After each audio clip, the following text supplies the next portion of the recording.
Okay, thank you very much. Thanks for attending today. This is an important milestone in the development of ParliMeter. We're going to share with you some really interesting insights. It's been a year in the making so far, just over a year. I just want to acknowledge our partners, OpenUp and PMG, and the European Union, who's partially or largely funded this program. And then to Mbali Ntuli for joining us today as our keynote speaker. And we want to try and ensure that we have some interactive time. So we are going to be pressed. So when we, straight after this introduction, grab a working brunch, grab some food at the back, try and get back to your tables as soon as possible within about 10 minutes or so. And then we want to carry on. I think what's more important, though, is that this is, you're all stakeholders in this process.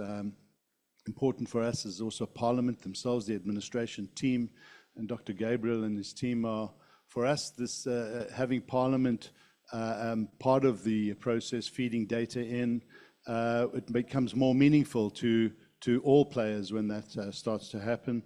And I think as stakeholders, as civil society, as media, as citizens, really what we are going to be seeing is how ParliMeter is going to bring Parliament and the workings of Parliament, the decisions of Parliament, the attendance in Parliament, and just the performance of Parliament closer to the people. It is, after all, the most important institution when it comes to the benefits that civil society can gain from politics, from politicians, and from how our country is run. And so we believe that ParliMeter is going to play a big role. But what's important to also know is that this isn't a final product. What you will see today is part of an evolutionary process. And I don't think that we ever get to an end game or an end stage in the development of something like this, because with AI coming on board, with more information that can be translated into workable data that means something to civil society and the various stakeholders, we will continuously help and develop that and bring it into ParliMeter. So what you're going to see today are just three main elements, big elements to ParliMeter, but there's going to be a lot more coming, like the BRRRs and decision-making, decisions that are taken or questions in Parliament and how they're attended to and answered. So this is an evolutionary process, but you have to start somewhere.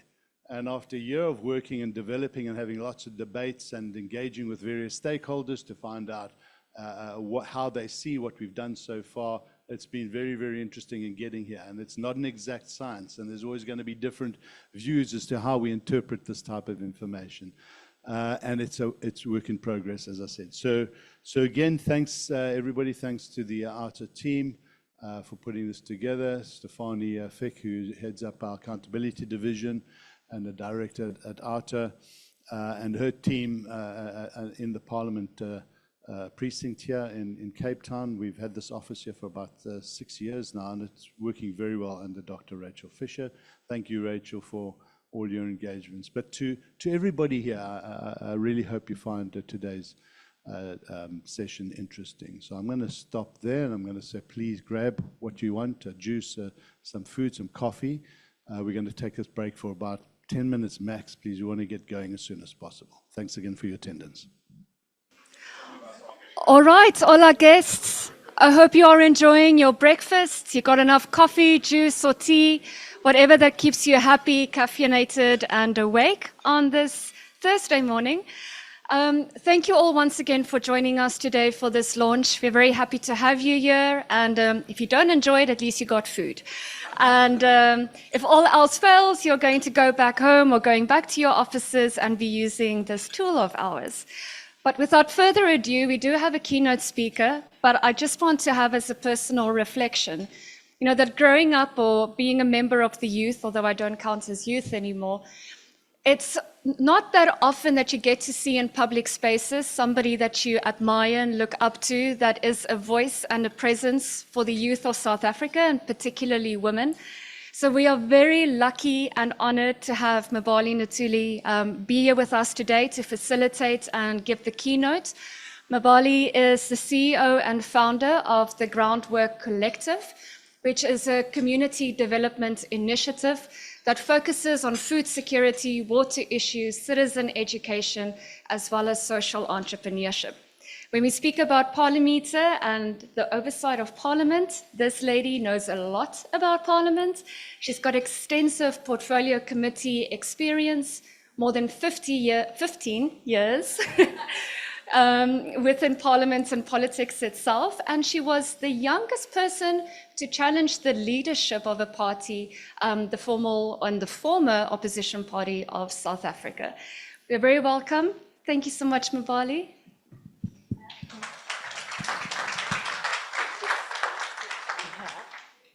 Thank you so much for that introduction, Rachel, and welcome to everyone. Thank you for having me. I think it's no secret, as Rachel said, that I was in politics for a very long time. And so this initiative, I think, is going to be very important because one of the things that really frustrated me when I was in the legislature was I sat on many committees, but one of the most important that very few people know about was the Public Participation Committee. And this is one of the most powerful committees. It is a standing committee, meaning that it has the powers to subpoena anyone, essentially.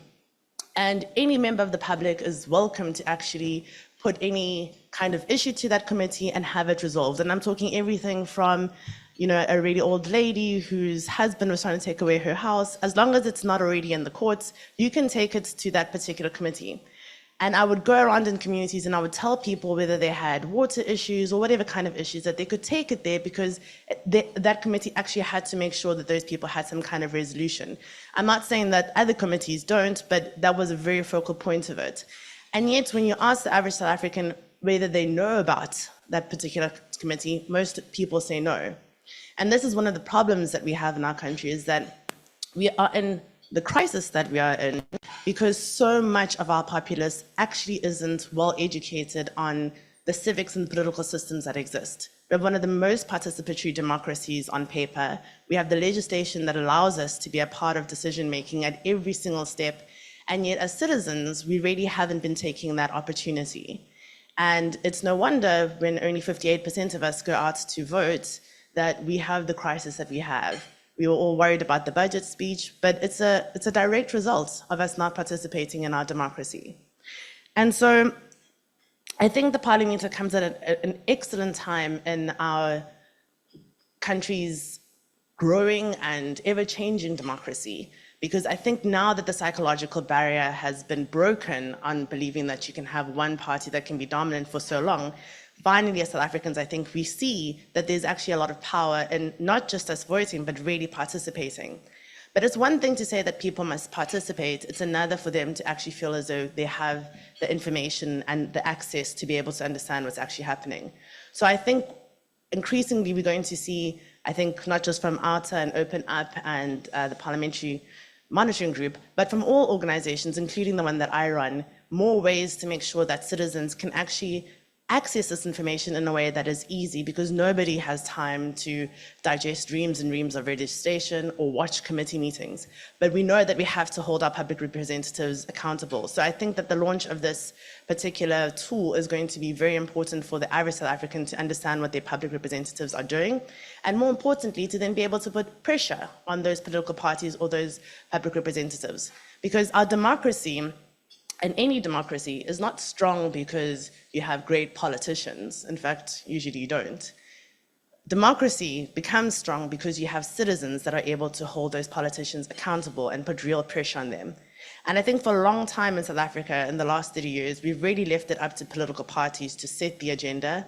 We've hoped that the IEC would do some kind of political education to a certain degree, even though it's not really part of their core mandate. And we just kind of decided that, well, things happen every couple of elections, maybe we'll go out and vote, and then we do nothing afterwards. But true democracy actually happens in between elections. And so we become a country very accustomed to being able to complain. Oh, we don't like the fact that there's so much crime. Has anyone joined a CPF? We are unhappy with the Bela bill. We are unhappy with the state of education. How many people actually go to the SGB and decide to run?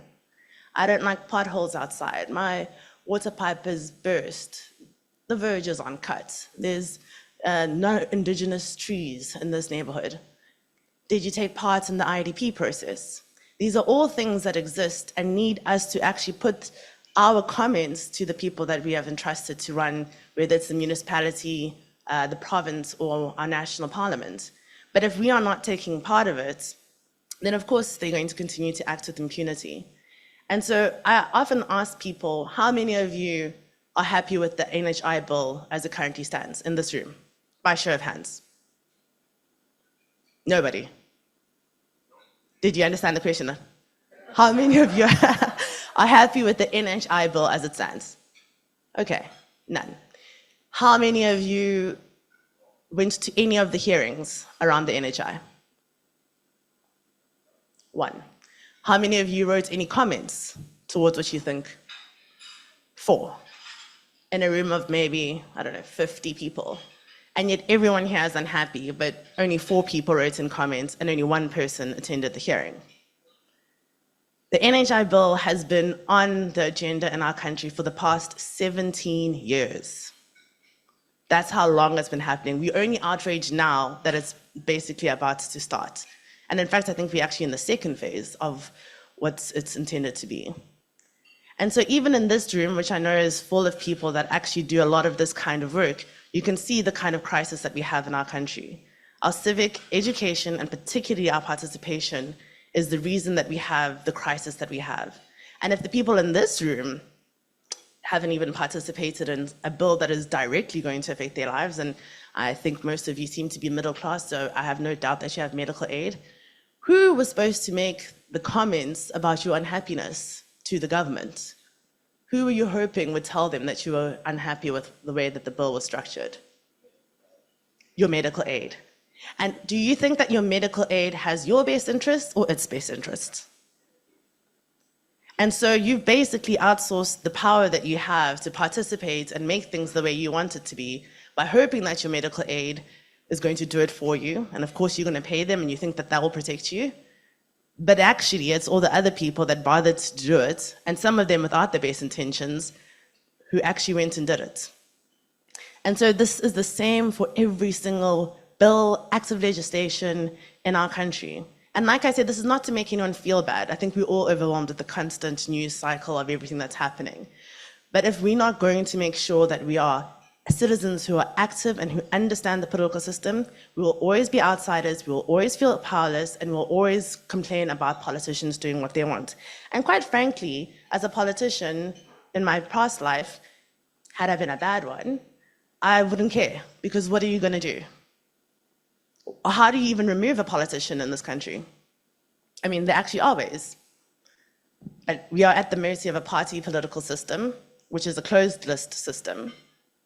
And so we just kind of say, hopefully Alta and Wayne or Rashad and the Parliamentary group will do the right thing. Someone's working on it.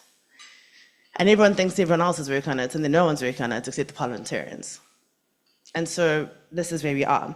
And I think we can bemoan the weak leadership, and we really have weak leadership in this country, the state being in disarray, the NHI bill and whatever else. But we need to decide, I think, if we want our democracy to continue. And you can see another country that is currently reaping the rewards of abandoning their civic education in the 60s, and what has happened. Disinformation, misinformation, people don't know how the economy works, people don't know how the political system works. And so they've found themselves at a crisis point which is going to affect the entire world. And we think in South Africa that we have a strong democracy because we had people that gave up power in last year's election.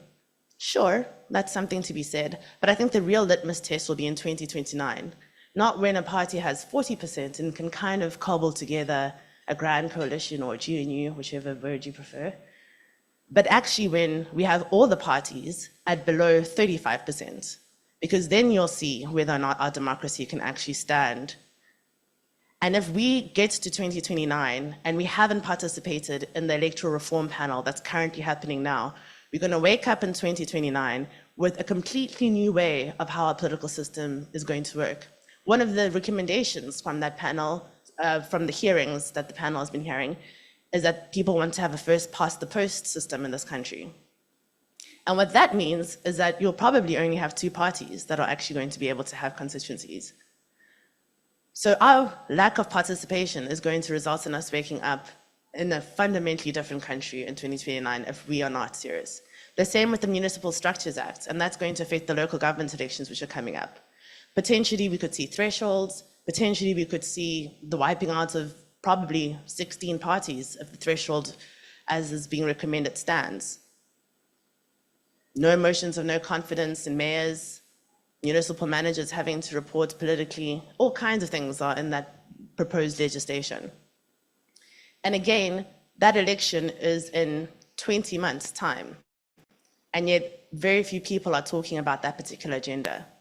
So I think the ParliMeter tool is going to be excellent in making sure that information is not something that we say people can access because it's on some government website or on some part of the Constitution, but actually, to quote Dr. Rachel Fisher, accessibility is going to be the most important thing.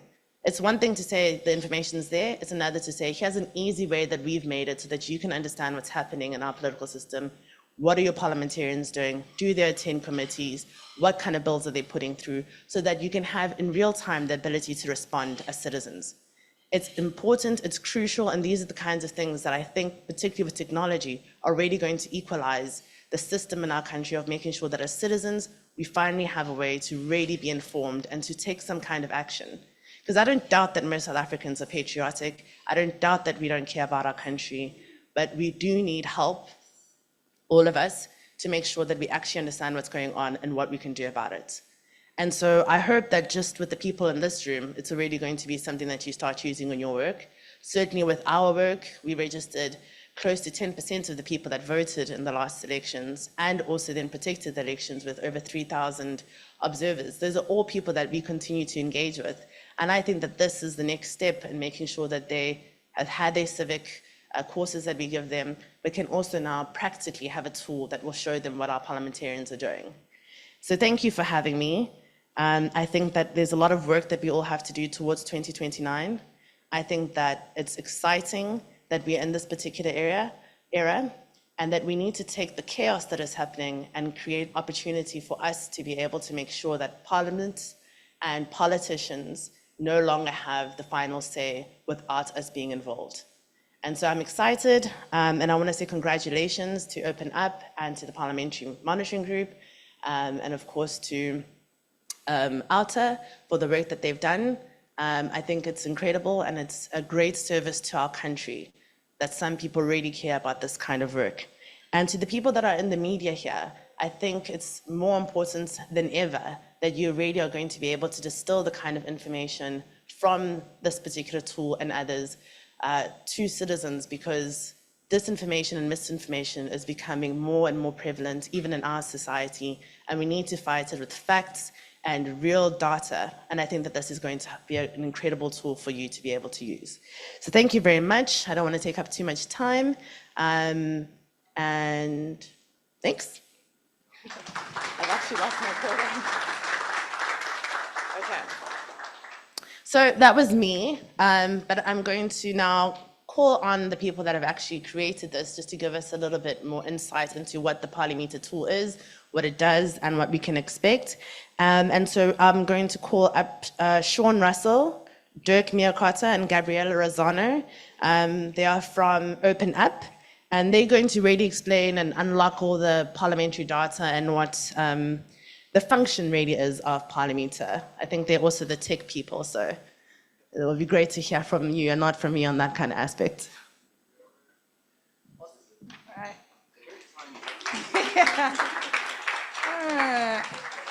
I will not be behind the lectern for very obvious reasons. So I'm just here to welcome everyone and welcome my team. We're very excited to be here this morning. We're both the technologists and the strategists. So, and I'm obviously not the technologist as well. So I'm Gabriella Rosano, I'm the CEO of Open Up. This is my team. Sean will be introducing some things about the portal, then Dirk will come up and do a demo for us. But I just wanted to say thank you all for being here. We're very excited. It's lovely to collaborate with such a broad range of civil society stakeholders. We really think it's the way forward, actually, and it's very productive. And we're really looking forward to getting some insights from everybody today, not just on how this tool might be useful for civil society and journalists, but also to get a perspective on how it might be more useful for those actually engaging and participating in Parliament currently. Because I think there's often, a gap in addressing like where information can come from and where it can flow to. So thank you all. And sure. Thanks so much, Gabby. I just want to thank everybody also for coming. Thank you so much to our partners, Outer and PMG, and then thank you so much to my team. And it's really it's sad that Matt Stark couldn't be with us today. This project's kind of been his baby, but he decided to have a real human baby, and hopefully he puts as much love and effort into that as he does into ParliMeter. So access. That's what we deal in access to data a lot. If anybody's worked with us or seen our work, one of the first questions we ask is, well, show us your data or give us your data. Where's the data? The word almost loses meaning if you work with us for long enough. And I think access to data in this project has been a bit of a mixed bag. So our job so far has been taking data that already exists and making that more accessible to the kinds of people that are in this room today. And I think in that, kind of on that note, we have succeeded. But there's another part of access, and that is access to the data that exists out there, but we can't get access to. And that's mostly data that comes directly from Parliament. And then there's also access to data that doesn't quite exist yet, and I think we'll come to that a little bit later. A lot of information exists out there, but it hasn't been turned into data, and it can't be used in something like a dashboard or by a computer to do what we wanted to do. But thank you, Mbali, for that introduction and for talking about public participation or the lack thereof. Many people come to us, and I must say I was guilty of a few of the things that you were talking about there, but people come to us and they want to build an app, and often they think that the app is going to solve the public participation problem. But people still need to go out there, and I still encourage, even though we have built this, and as Wayne said earlier, this is just the start. I mean, it's a launch. A launch is the start of something. It's the start of the next chapter of this tool and this work. But we need you to use this and to tell us what it needs, what it doesn't have yet, what's not working. And then, we as a group of organizations, as well as this broader community of which you guys are all a part, need to work on solutions for getting access to that kind of information and that kind of data so that we can make these kinds of changes. Currently the data that we do use all comes from PMG. There's nothing direct from Parliament at the moment, and so a massive thanks to PMG. But we also need to note that when PMG started collecting this information, they didn't do so with like a dashboard or some way of interrogating the data in mind. So they've been doing an amazing job working with us to try and take what they've been doing it and to adjust it to something that can fit into a tool that we use today. And so much of our lives are driven by data and by algorithms, and algorithms is boring now it's all AI. Understanding the need to think about things that happen in Parliament, if we want to have good oversight and accountability, how do we turn that into data so that we can track these kinds of things? Alta and Carl Tefo, who's with us, he's part of the Open Up team, have been working on the BRRRs, so recommendations to committees. Dirk's been working on kind of calendar information, calendar data to try and look at scheduling. But basically, we have PMG data now, and we've started to create our own data sets. And we've also we've tested the tool that all the dashboards that Dirk will present in a bit. And we've been getting a lot of user feedback, and a lot of the things that people are asking for, we have actually been working on. So that's good. It means that there is an alignment in the thinking in what's important for us to collect and show. If I go to the website now, it's parlimeter.org.za. Share. I don't see Zoom open. Are we on Zoom? Oh, there, I see. Share screen. Oh, there's me. Let's do Chrome tab. Actually, no, let's do window.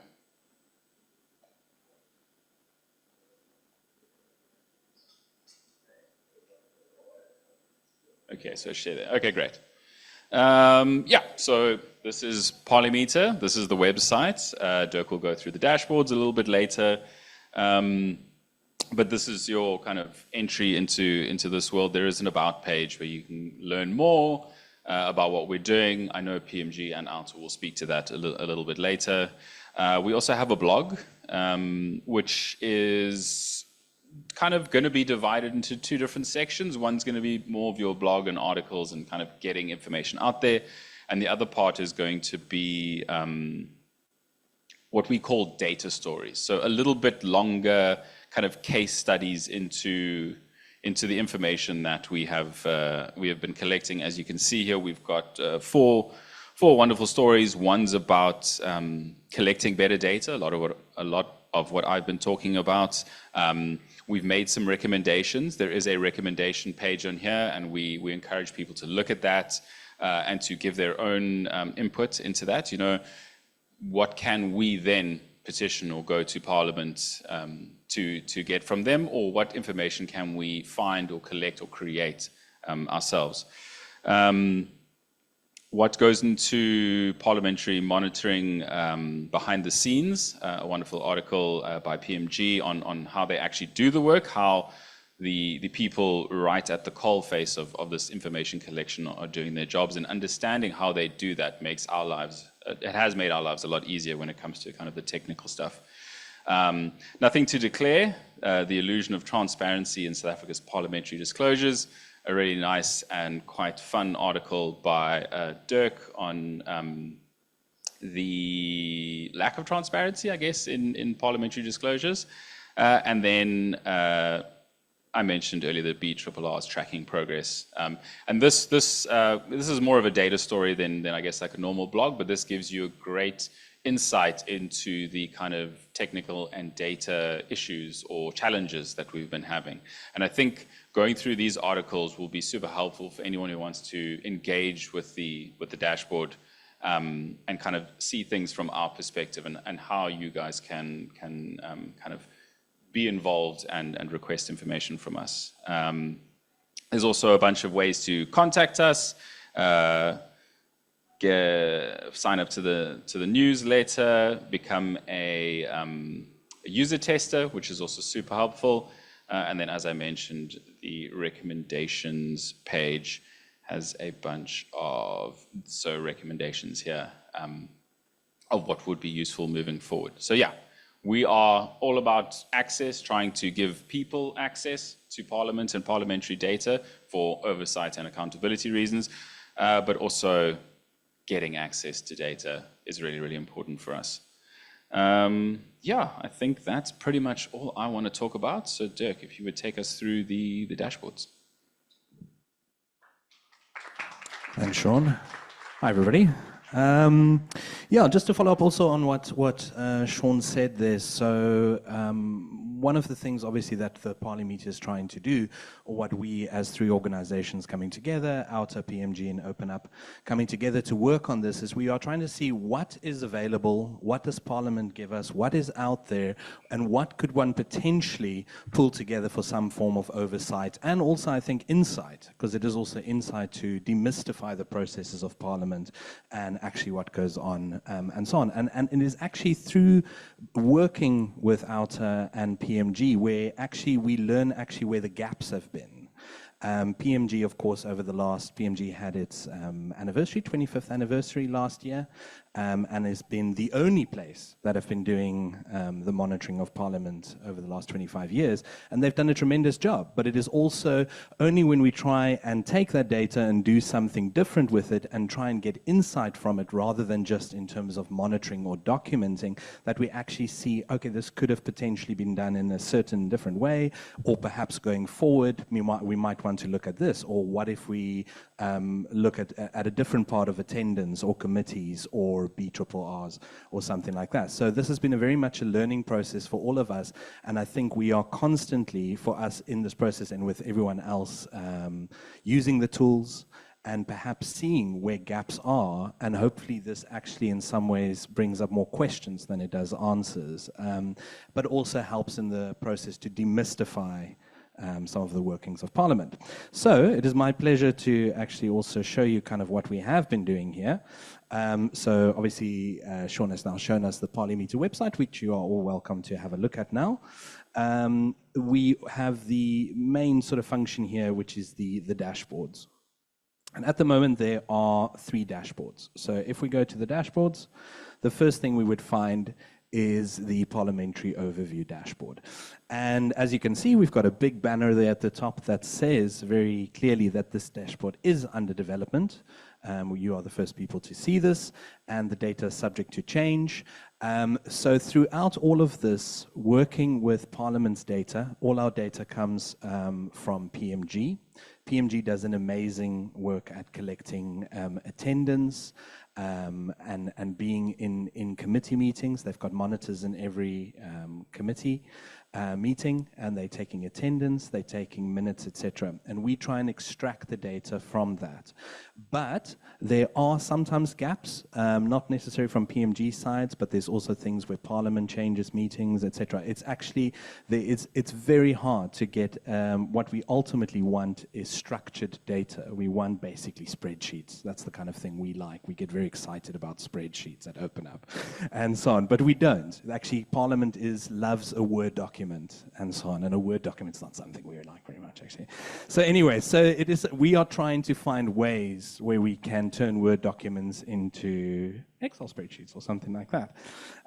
So anyway, so these are part of our attempt. So the first things that we are looking at here, and a big thing of our first discussions also between OUTA and PMG and so on, is that our point is not as though we're using these things as oversight of Parliament, but we also want to work with Parliament on this. We also want to understand the struggles that Parliament have in the way that they schedule meetings, and what challenges parties, and especially smaller parties, might face as parliamentarians. So this is as though it can potentially sometimes be a little bit judgmental and so on. It's not meant to be. We're not here to point fingers. We're also trying to see, potentially be part of the solution, rather than, as Mpali and Tuli pointed out here to us, we should be rather.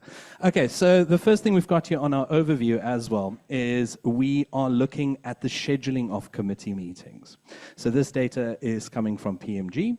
And we can actually, in any period of time, we can look at all parties, and you can actually break it down to see different parties individually. And you can see in different periods of time. So at the moment, by default, it's looking at every month. And you can see the total scheduled meetings during that time and how many meetings per day. And we can also therefore see also the average meetings per member. So this is also giving us an insight on what is expected from parliamentarians. And we actually realize, and it's actually only really when you do this data work that you actually realize, actually parliamentarians actually work pretty hard, actually. We have to give them credit where credit is due. And then of course also the average length of a single meeting. And as we can see, it's way too long. And then the number of meetings that ended late. Now again, might seem as though this is a judgmental way to view it, but it's not necessarily. I mean, a meeting that ends late also means that people are working longer than they should.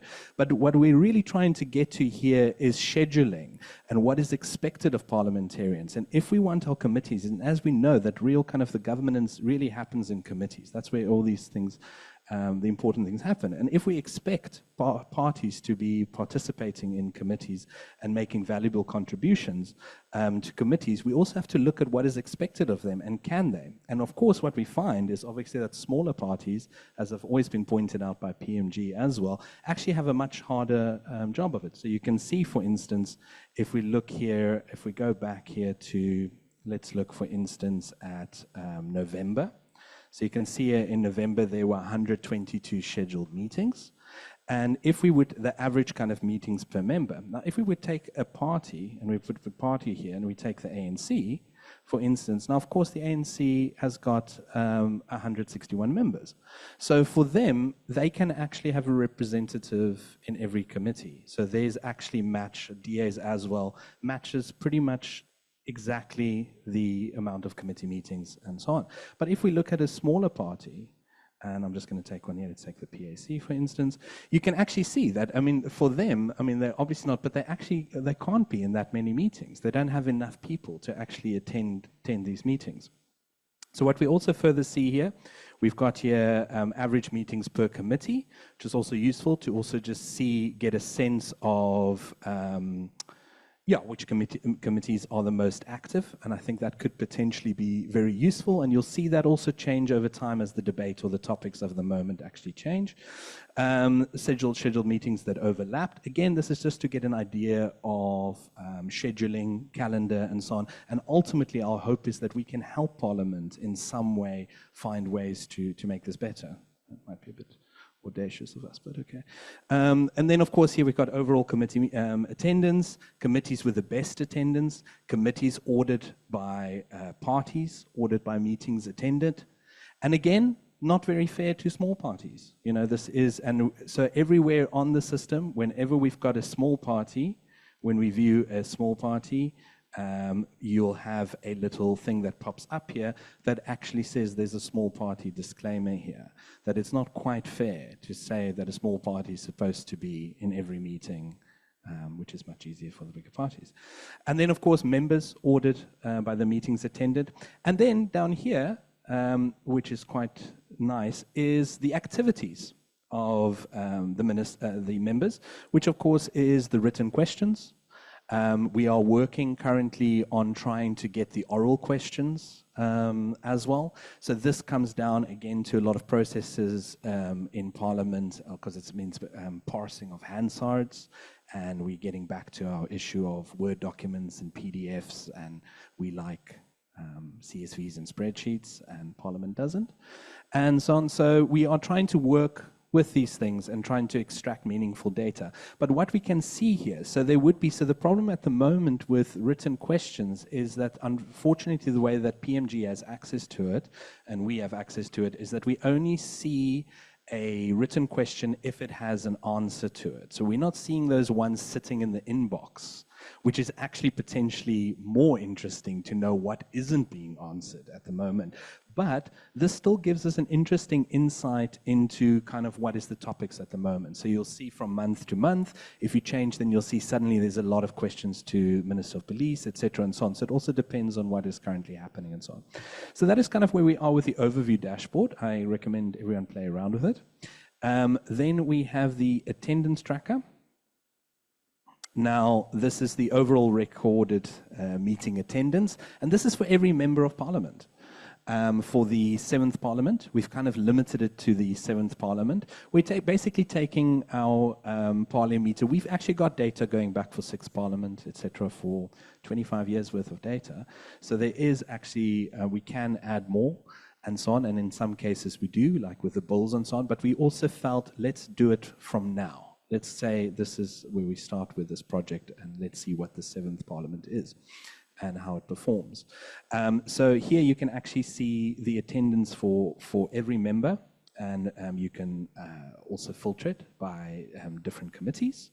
and see their attendance for the entire 7th Parliament, green being that they were present, and of course red being absent, but you can also see sort of the nuance of someone left early, etc. So this is this is a very intense oversight here, and our hope is not, again, to necessarily point figures, but it could be useful if party whips, etc., that hopefully Parliament finds some use in this, and parties find some use in this. And I think there's a lot here, a lot of this come with caveats as well as to small parties and why people leave and so on. So it has to be used with caution in some ways, but I think there is definite value in that. And then our third tool is the bill tracker. And this also just going on from what our keynote speaker said, Tuli said, also the being able, I think one of our things is to somehow to try with these tools to demystify and to get this stuff out there. And sometimes, and I have to give credit again to Parliament that actually their website's actually fantastic. It's really good. Could be better, but it's pretty good websites, good access and so on. But it is nice we like lists, we like these things, we like to be able to get an overview, and that's our whole point, is to see the big picture of things. So the whole point of the bill tracker, and the bill tracker goes across all parliaments at the moment, but you can also filter it to specific parliaments. So you see the bills that were introduced, and then you see here where it currently sits. You see a bill has been introduced, and you see kind of its cycle, its life that it's had, and you can see kind of the idea is this is how many days it sat within a certain house. So the green here would be National Assembly, National Council of Provinces is the blue, and then the President is purple. And then you can actually see when there's been bill updates, and we can see certain things like any media briefings, if we sort of turn on media briefings, okay, there's no media briefings, or any plenaries, so any of these black dots would be plenary meetings. So the idea is just to see the what a bill has, and also the debate and discussions that have gone around a bill, and also to see where the holdups is. And the idea with this is also that one might be able to see and to track the progress and to see what delays are kind of common in these things. And again, you can also filter these by section 76, section extra bills. And that is where we are. So those are the tools at the moment. I recommend everybody plays around with it. And I think, as Sean mentioned as well, the whole point is that this is a starting point for all of this. I think you will find it, and you might end up having more questions than answers with these things. And I think that's great, because it's only through using this that we've learned also where sort of gaps in data is and so on. We don't, and this is the process. So I invite everyone to give it a go and let us know what you think. Thank you very much.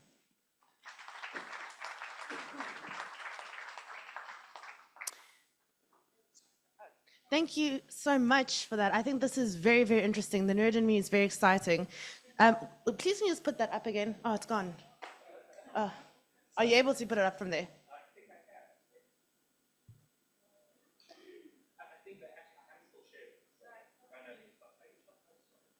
Okay, well, anyway, what was very interesting is, great. Just that last slide that you had.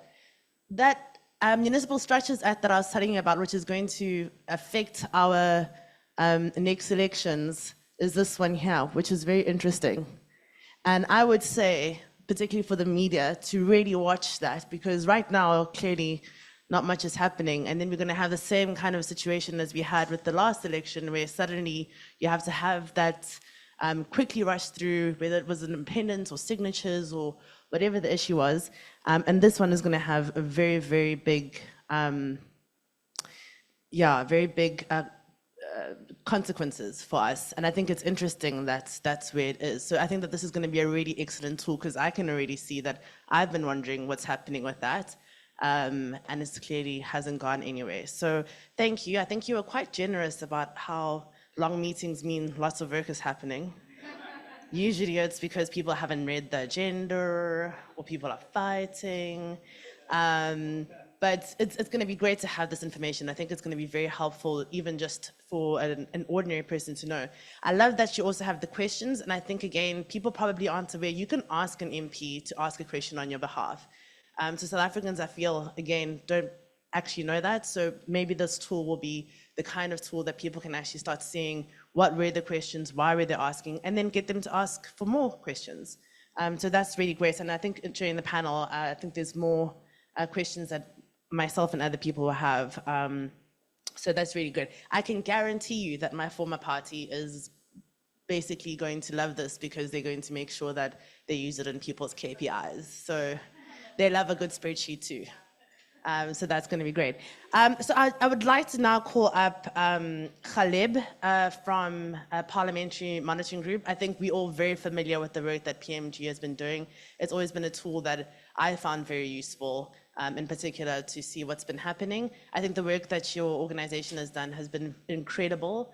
And it's a great testament to that because of that incredible work, you've been able to now get to this particular point. And for me, as I said, I think that there's no more important thing in our democracy right now than being able to have oversight and accountability. And so I'm very interested to hear, and I think everyone's interested to hear, just around the strengthening of our democratic oversight in particular. And I think we're all very interested about the monitors and what those poor people are doing listening to all those committees. So thank you, Khalib. We look forward to hearing what you have to say. Thank you, Mbali.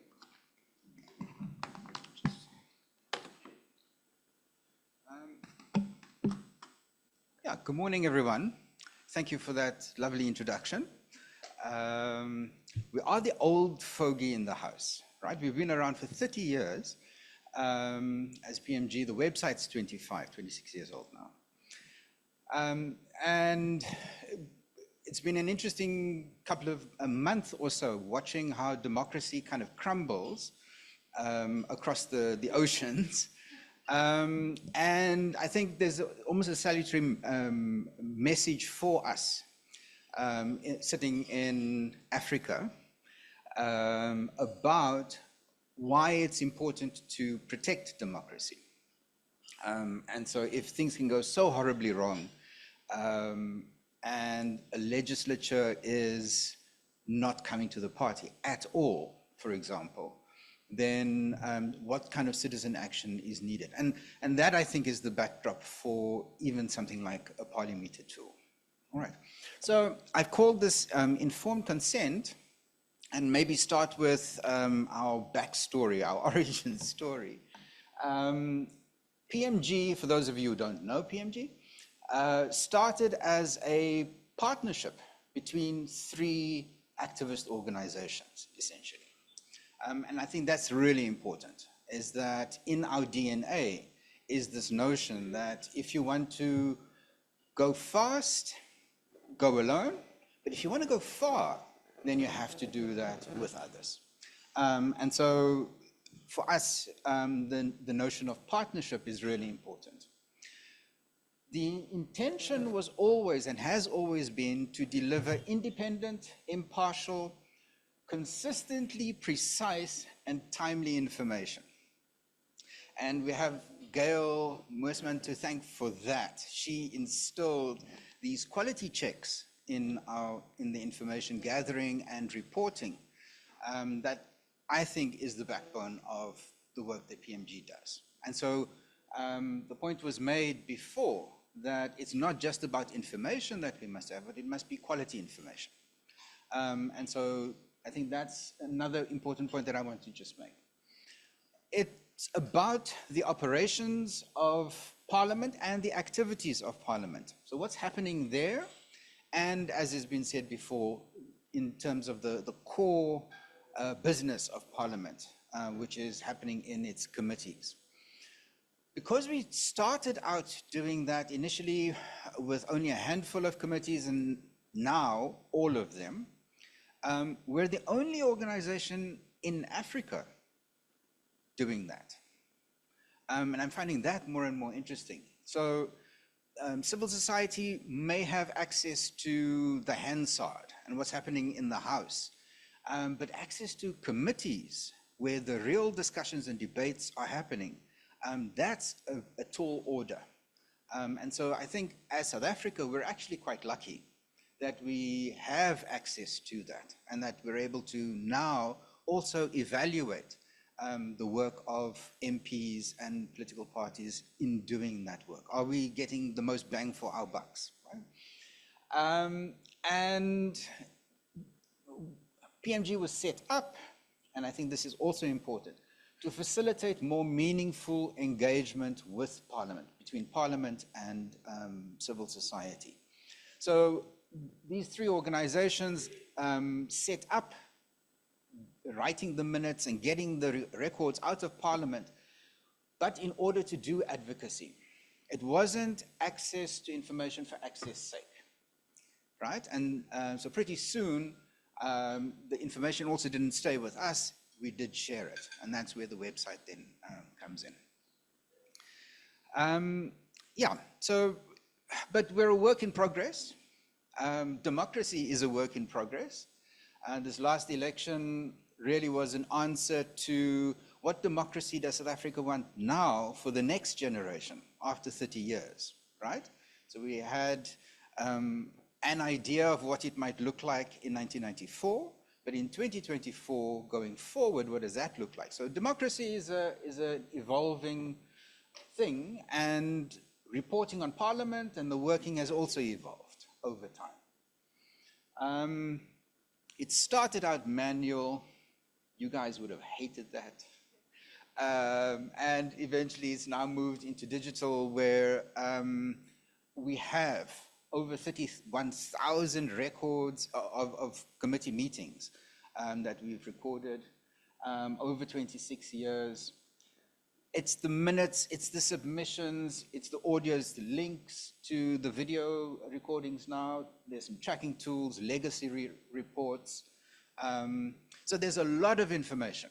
And so the interrogating that information through a tool like ParliMeter is really important, because there's just so much. And we need a digital device, if you like, to make that possible. Yeah. So our new collaboration, so in fact, as we've evolved, two things now more recently in the last 2 years that we've gone into doing. One is the deep dive into the information, which is what ParliMeter represents. It's right. We've got all of this information. What can we do with that? How can it be presented in a way that's more useful, adds more value, both to Parliament and to civil society? And I think that's really important. But we've also expanded and looked regionally in SADC to see how can some of the lessons that we've learned be useful to other jurisdictions, and then what can we learn from them in the challenges. And so some of the challenges that we find in other neighboring countries, for example, about accessing, we may have some good stories to tell, but they also have innovative ways. And in that way, we're hoping that civil society in South Africa can learn, because we're still a country of split into two or more fractures these days. Okay, so this new collaboration, again, is a collaboration between three partners. Open Up has been amazing, ensuring that we remain at the cutting edge digitally. And yeah, just pulling all of that data and visualizing it in ways that geeks, non-geeks can understand is really important. Outer, leveraging its experience in speaking sometimes hard truths to power is how I see Outer.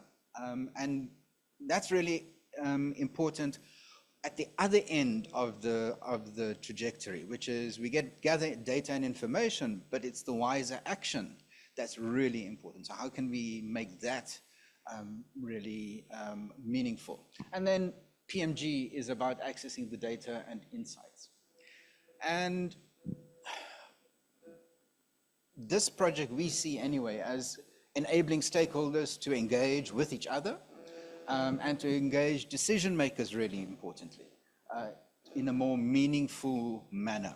I'm a labor lawyer, so consultation is joint, meaningful engagement. And meaningful means that you have the relevant information to be able to engage as equals.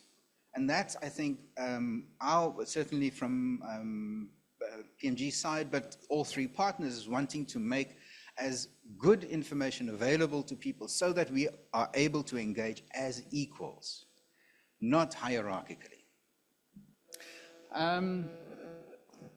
Yeah, I thought just this, everything really revolves around this access to information.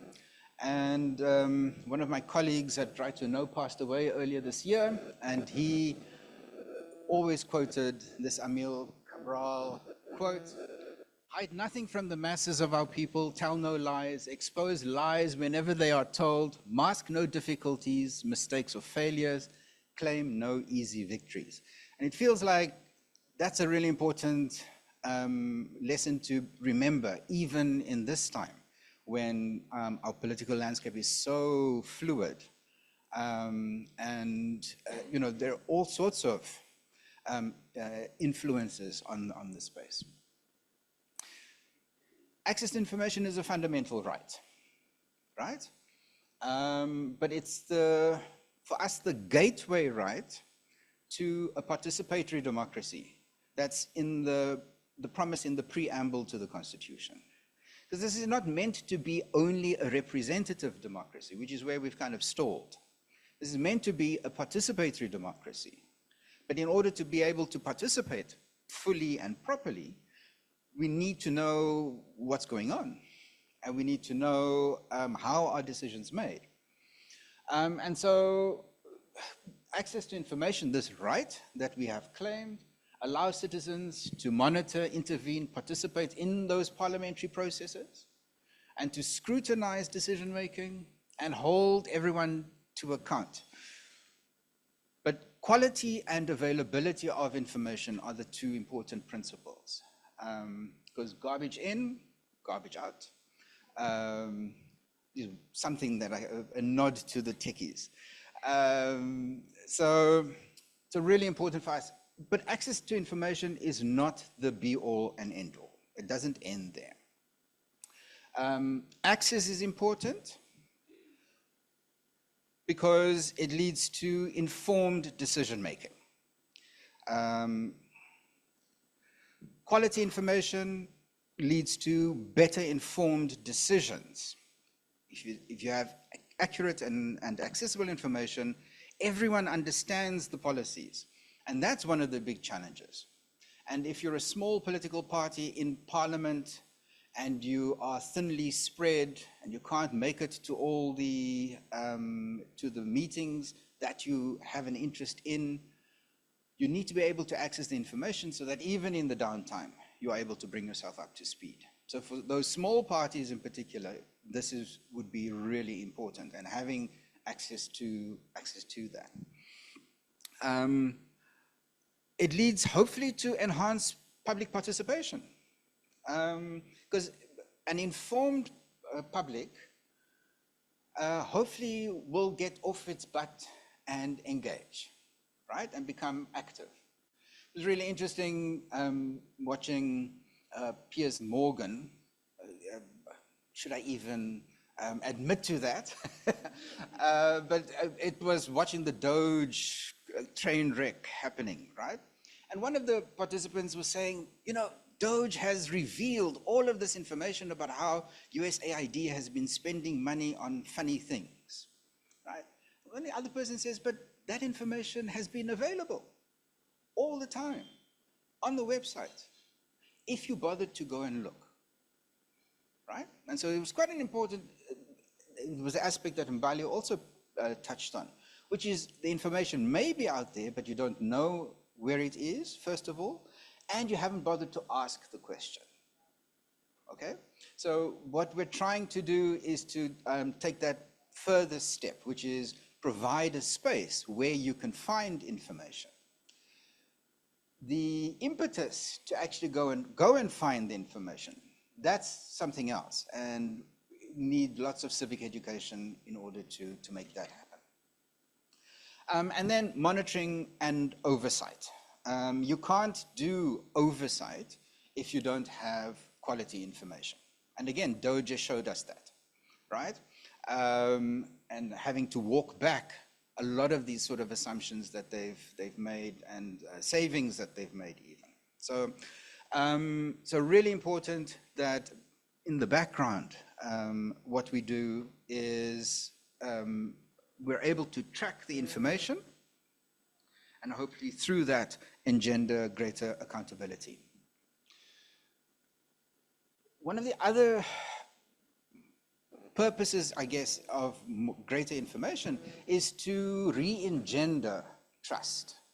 We're sitting with a trust deficit in the political system, right? And that's been coming for over a long time. If you look at Afrobarometer over many years, you'll see that people are meh about politics. And so how does one engender or re-engender trust in the political process? Some of that has to do with also transparency and sharing when you are doing well, but also when you are doing what challenges you are facing. The cataloging and reporting of performance, achievements, and challenges. This is essential for accountability, because also then we can have a real conversation as equals. You know, it's okay if you stuffed up, but why? And how do we fix that together? Is I think the next part of that conversation. So when can we open up the engagement beyond this? And when the spotlight is shining on you, greater responsiveness is another way of creating a connection with the people, with the polity. Yeah, so the next slide. So greater responsiveness to the needs on the ground, so that also we don't sit in the situation where Parliament, it's a top-down relationship, right? Responding to where you have activated citizens, responding to that means that you actually are localizing solutions as well. And that makes the real change in people's lives. And then accountability is also important. What we can get from and the dashboards, etc., showed that if you have quality information, through that data analysis, what we can also lead to evidence-based policy making, right? Or changing if it's, for example, about the way that Parliament works also, the evidence that we can generate through these the dashboards can help Parliament improve its processes, internal processes, scheduling processes, etc., etc. And then, of course, the big thing, shining sunlight is the best antidote to corruption, right? So shining a light on things, taking a peek, lifting the veil, as judges sometimes do, can help to reduce corruption.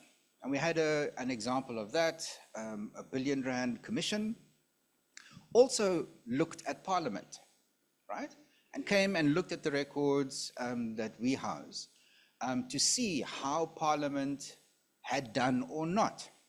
And there's a chapter in the Zondo Commission report on Parliament and its failures to oversee the various state-owned enterprises.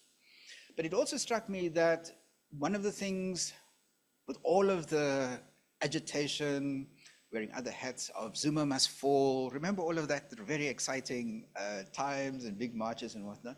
One stratagem I don't think civil society used was to activate Parliament and the committees, the different committees, right?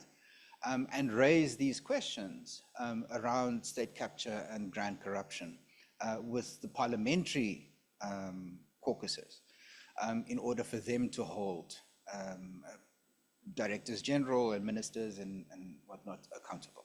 So I think we missed a march there. And that's maybe a lesson.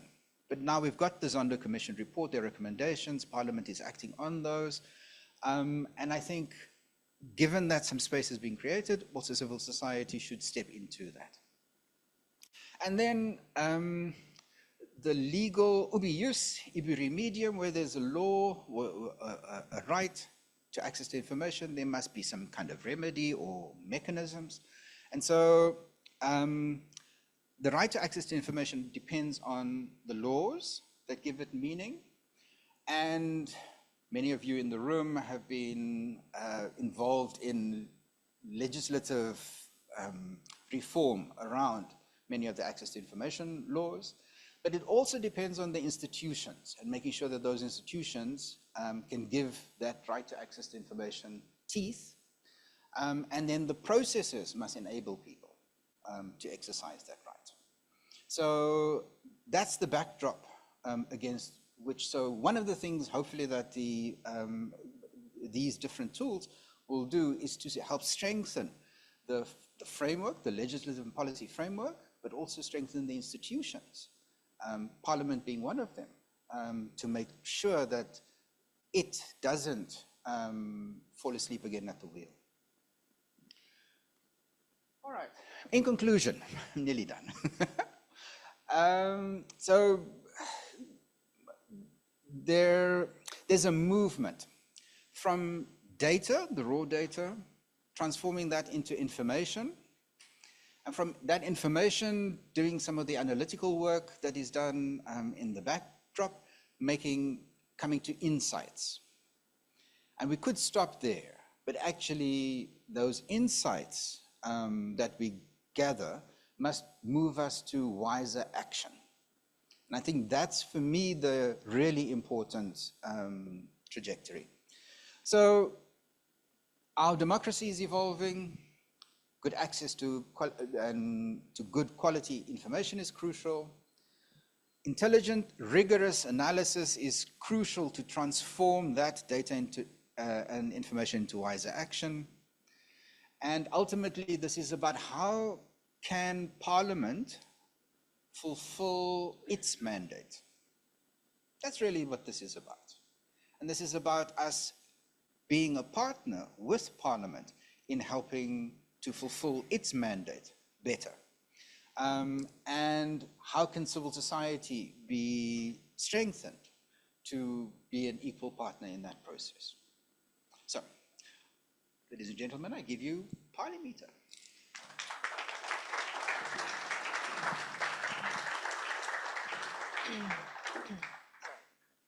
Thank you so much for that presentation. And while you were talking, it really got me thinking about some other uses already that I can think of for ParliMeter.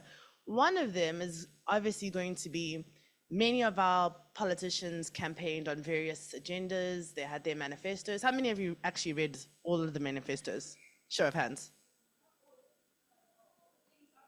How many read 2 manifestos? Ooh, guys. But one of the things that will be interesting is if, say, a certain political party said that they were going to, that you should vote for them because, maybe they're going to disband the South African Reserve Bank, or they're going to bring back fracking, or whatever the case might be. It's going to be interesting to see how many bills they actually submitted on some of those manifesto promises that they made. And I think going forward, as our democracy evolves, that's going to be very important, because then you're going to be able to call them out. You said you were going to do this. You didn't even take the time to put one bill in, didn't write a single oral question about it. And I think we haven't had that before. So it's going to be a very important component of how not just journalists and civil society, but you can actually make a proper informed decision about your next votes, because you'll see who actually did what they said they were going to do. So it's really great. The other thing that I think is going to be important is, for the first time, we have a party that got nearly 50% in one of the provinces, but as part of a delegation, obviously, that goes to NCOP. And one of the things that we can really monitor is around the Section 76 bills, which is the ones that affect provinces. And if I was in said political party, I would definitely use my muscle in that particular province to get some of the things that I want to be on the national agenda through there. I hope that political party understands how Parliament works and how the Section 76 bills work.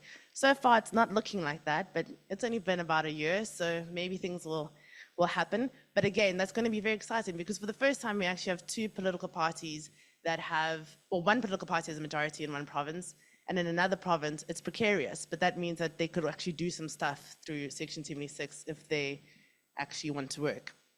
And so I wanted to also ask, how many of you have met your ward councillor? Show of hands. Okay. How many of you know what constituency you're in? What's your constituency, Sam? No, not the ward. What is your constituency? Okay. Does anyone know what constituency they're in? And yet parliamentarians are all assigned a constituency. So you should be getting report back meetings, or you should have a parliamentarian that's assigned to where you are. This, by the way, is also part of our electoral reform panels, that we might change the way constituencies are done. Okay, so many people haven't met their, or don't know their constituency. How many of you have met then your MP or a MP? Okay, at least that's a little bit better. And I asked this because, again, the bar is so low in our country. We get excited when we put on a WhatsApp group and we have a councillor that sends, why the water outage is happening or why there's no electricity.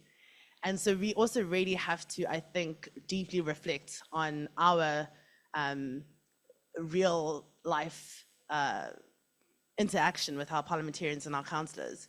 It can't be that nobody or so many people have never met them. That means there hasn't been a report back meeting, or you haven't been told about it, or you don't know what constituency you're in, so you don't even know who the MP is that's assigned there.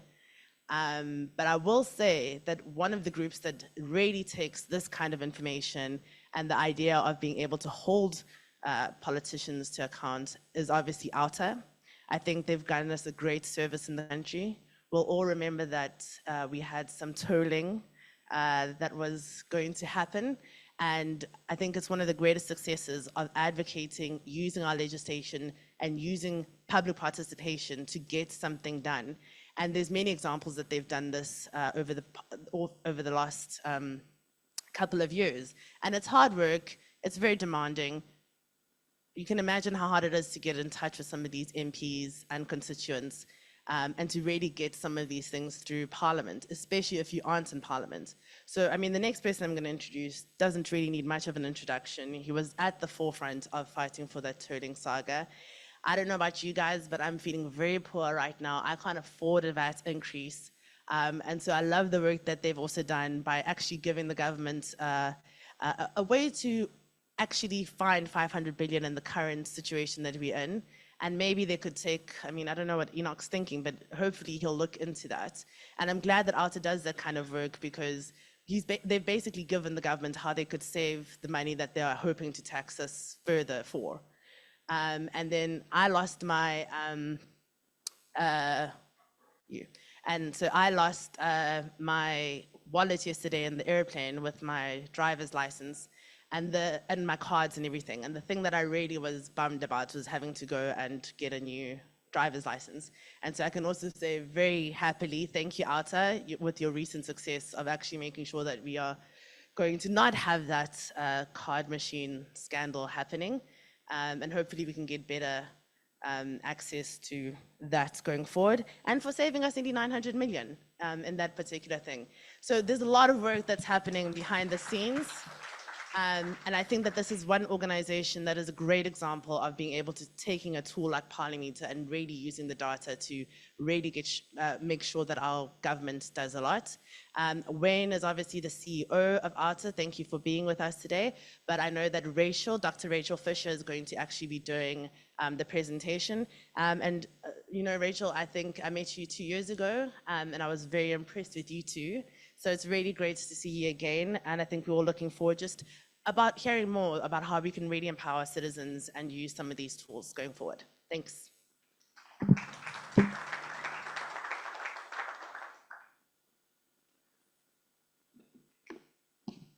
Thank you so much for that, Mbali. And our teams are going to, throw me with something, but you gave me a great idea for this project. So maybe spin off ParliMeter, Manifesto Meter.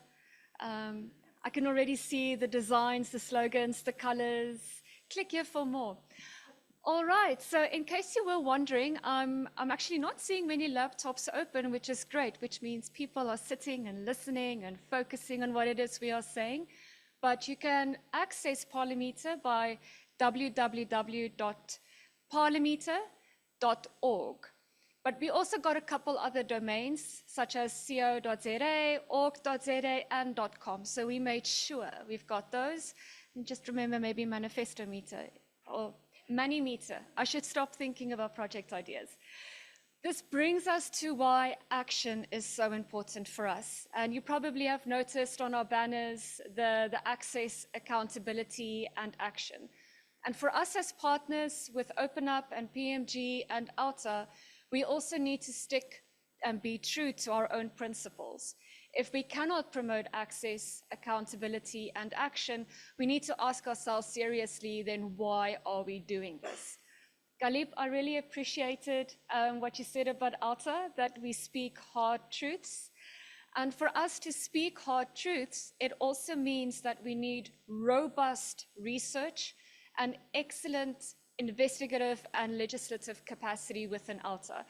So yes, we are the loud ones in the room. We are the ones that's in your face. We have our very stark colors, and we make sure that government, whether it be the executive or the legislature, knows if something does not work for us.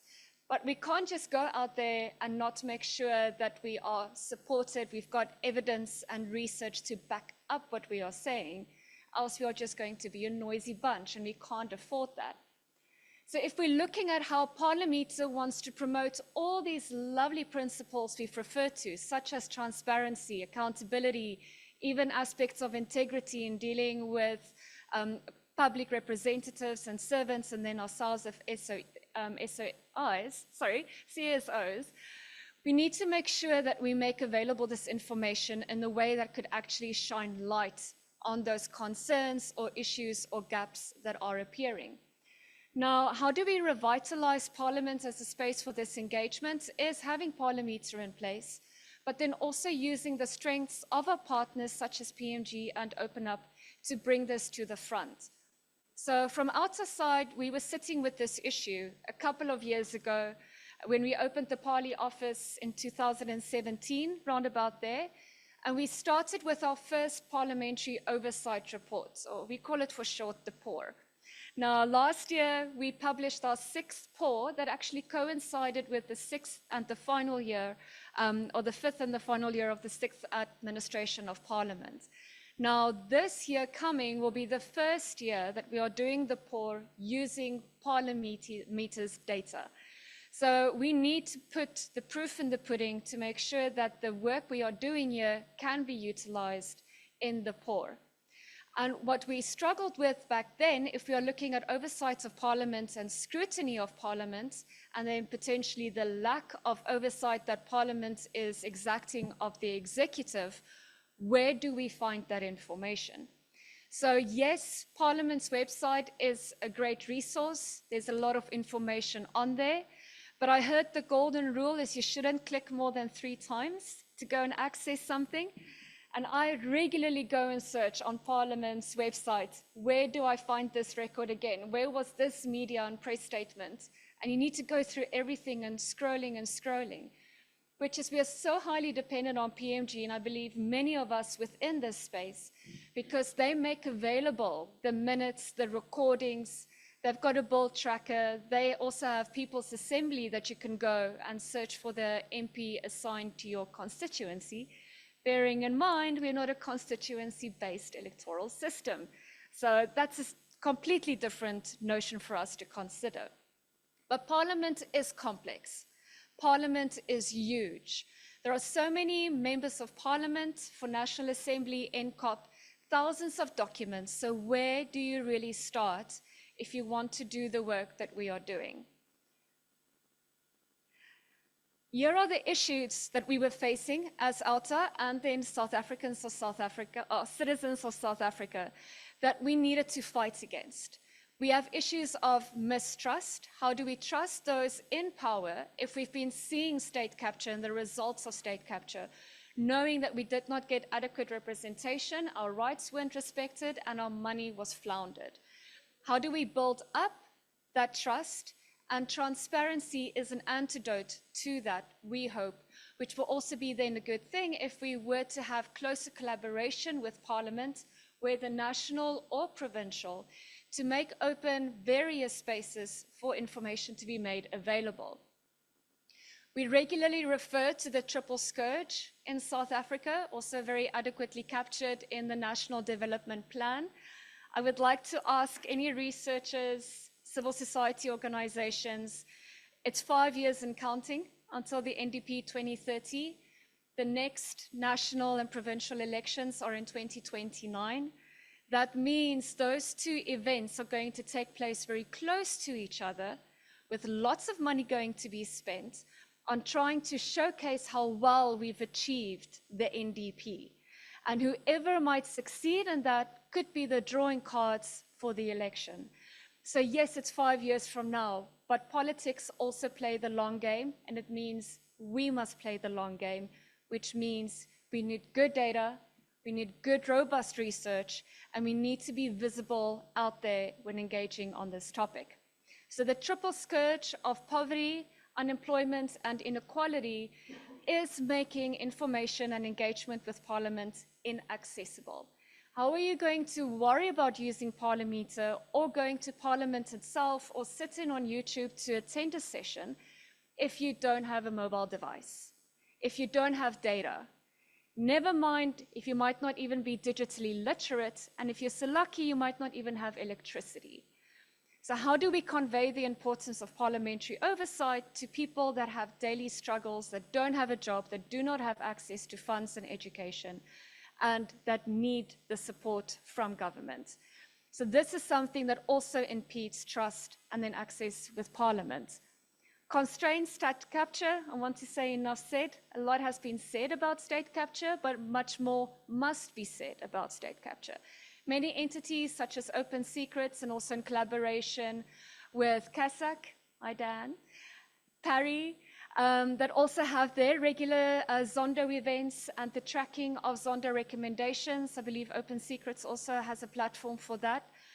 We have all these various platforms being developed, and we should also link up on those, that we can collaborate as civil society organizations and research entities, not only then to collaborate within amongst ourselves, but also with other entities such as government, academics, to get this rolling. Essentially then with ParliMeter, and this is something we need to emphasize, it does not draw conclusions, it gives insights. We can use the research as OUTA to go and get our insights, look at the key points we look at, like meeting attendance. Does Parliament follow up on the budget review and recommendation reports? Are they doing what they said they will be doing? Do ministers and deputy ministers actually care to attend meetings? Those are the things we scrutinize, but that does not mean it's not legitimate, neutral, and objective data. I do always personally feel that data cannot be neutral because humans always touch it in some manner, but ParliMeter does attempt to be as neutral as possible to enable others to come to their insights to produce their own work.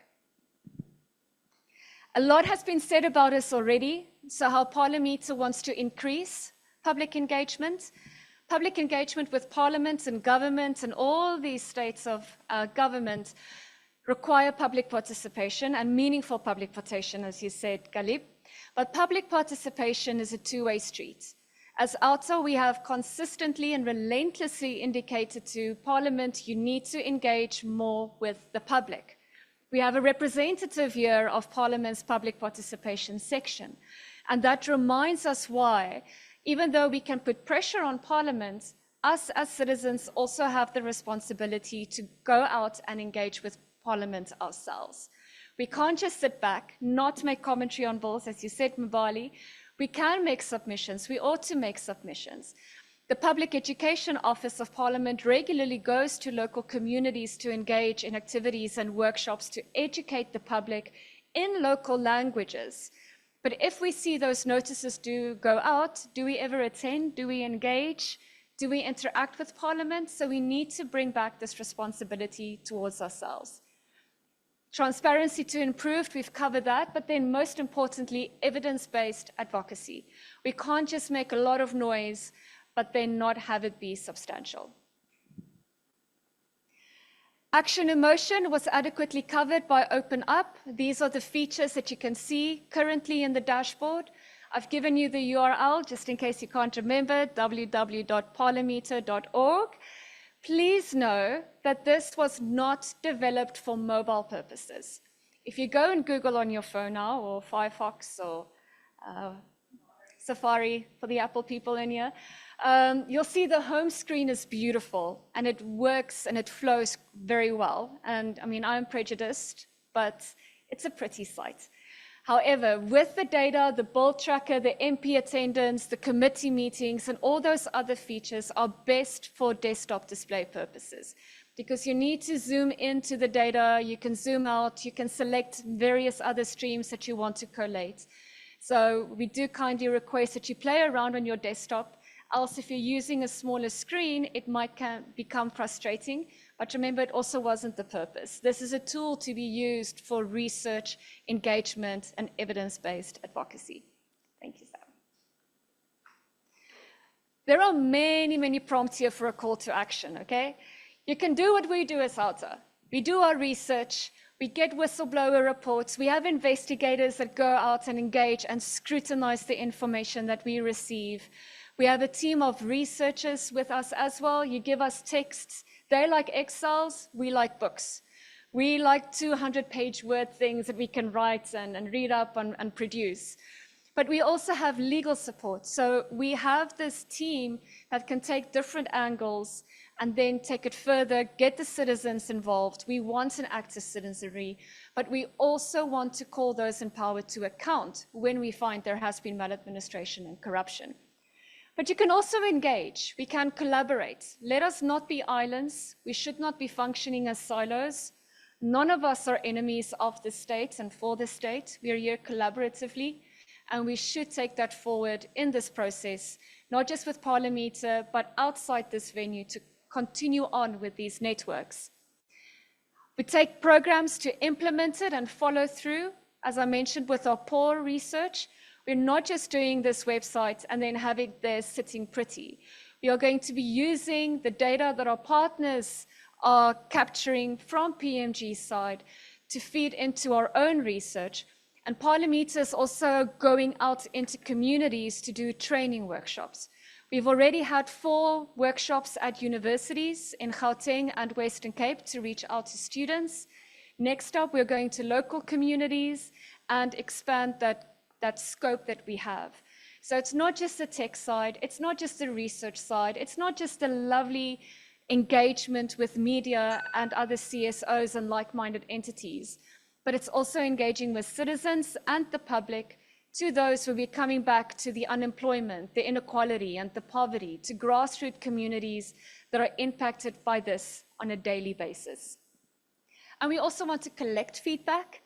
So everybody here, please, if you have a time after this, go play around on ParliMeter, send us your feedback, even your ideas. If you have another idea of a meter to develop, give us that recommendation. The team is just going to fine-tune and make this one perfect, and then the manifesto meter, and then we can do the third one to come up.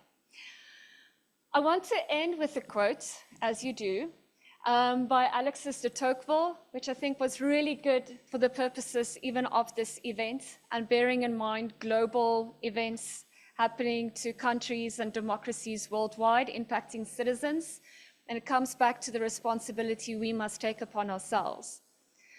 He says that a health of a democratic society may be measured by the quality of functions performed by private citizens. And I would like to add by CSOs, by media, by all of us. So the quality of our democracy is measured by the quality of the functions we perform. So thank you all, and thank you for being here.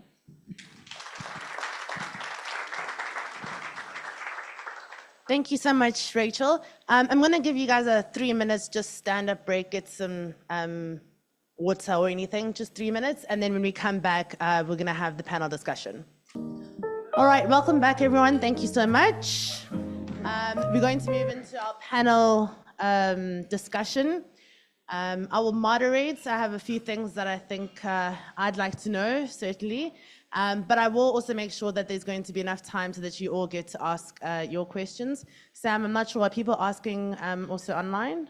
You'll just let me know what kind of questions they are. Okay, great. So for our panel discussion, I'd like to welcome Sean from Open Up and Khalib from PMG. And then we haven't heard Wayne speak yet, so very excited to hear what you have to say.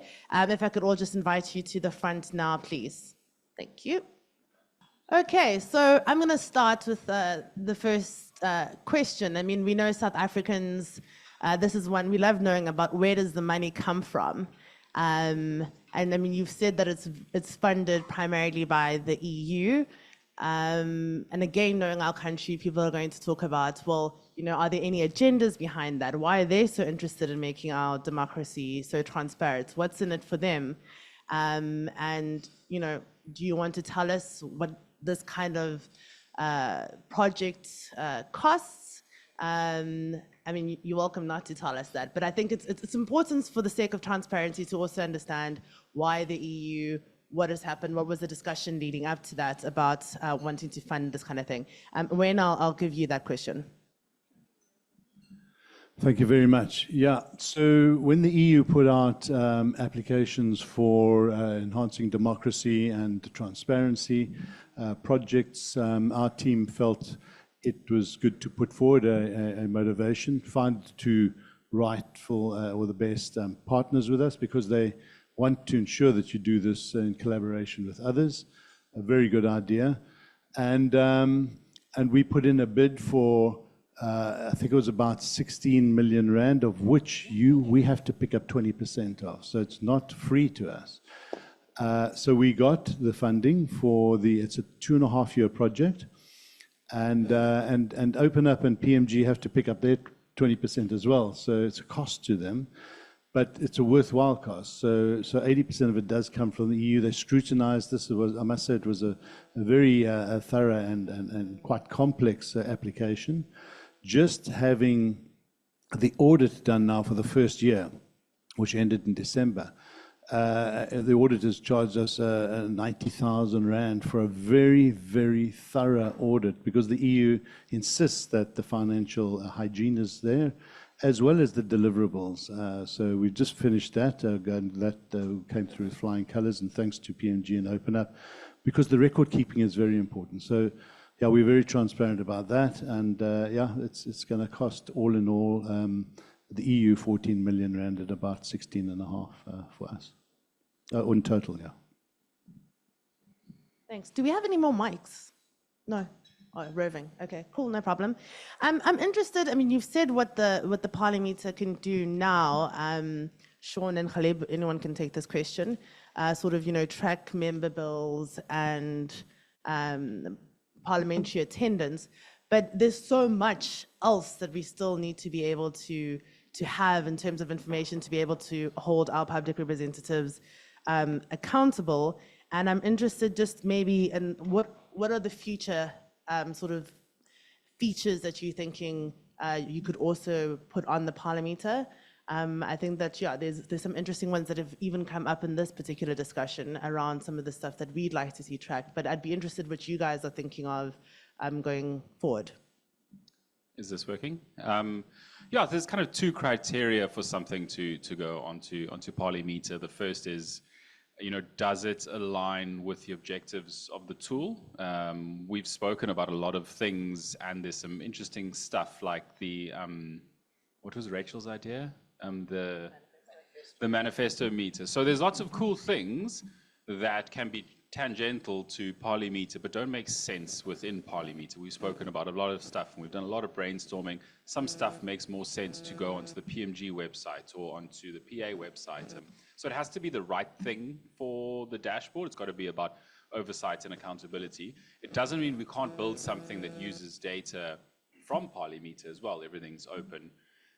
So that's kind of the criteria, number one. And number two is there has to be the data for it. Without the data, it's not going to work in a dashboard. So we have been looking at the BRRRs, which is basically recommendations at, I mean, you could probably explain this a little better than I can in the committees.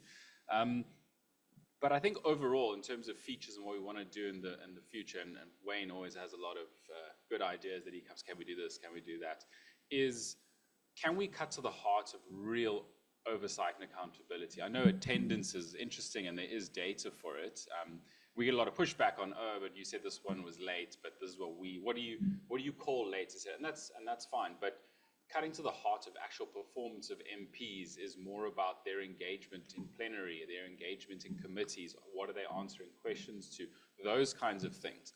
And we don't have those in data format yet, but as you can see, we're kind of working on that at the moment. So the features coming next are really about how we can take what an MP's actual performance should be based on, and can we turn that into data, and can we monitor that over a long period of time? I think that'll be very interesting because most people actually don't know what an MP does on a day-to-day basis. And particularly on some of the more controversial issues that we have coming in Parliament, it'll be very interesting in the future to see the voting records of those MPs.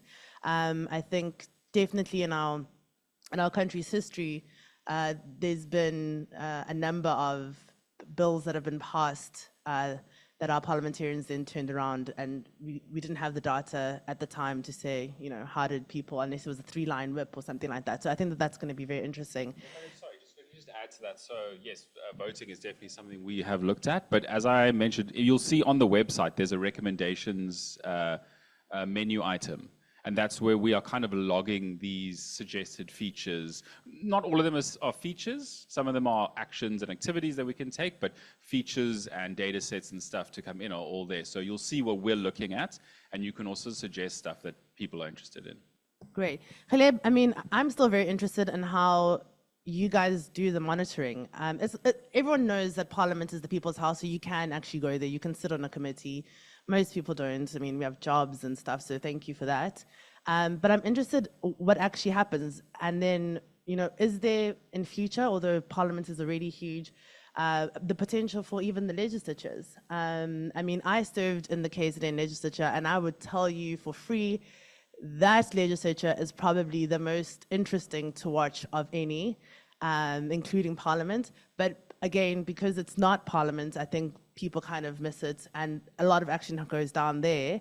And there was one particular political party that didn't come to over half their meetings, and I mean, there's recourse for that as an MPL. After 3, you know, sort of get a warning from the speaker or whatever. But there are these just entities around that no one's really paying attention to, whereas a lot of the work that they do is actually very in line with what Parliament does. So interested in the actual way that you gather this information, and does Parliament work with you? And then what's the potential future for legislatures?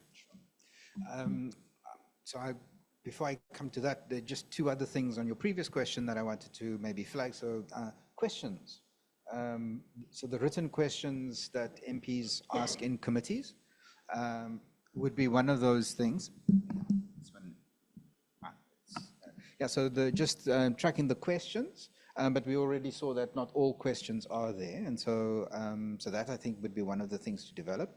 And then something that was flagged by an MP about committee work was the decisions or recommendations that committees make that then go off into the ether, and there's no feedback loop that is closed. And that I think would be one of the important things for us to track, and for the committees to help the committees track that. Right. So at the end of a meeting, you know, certain resolutions, what have we done actually? And just kind of closing that loop. And I think from an oversight perspective, that's probably one of the low-hanging fruits in terms of further development.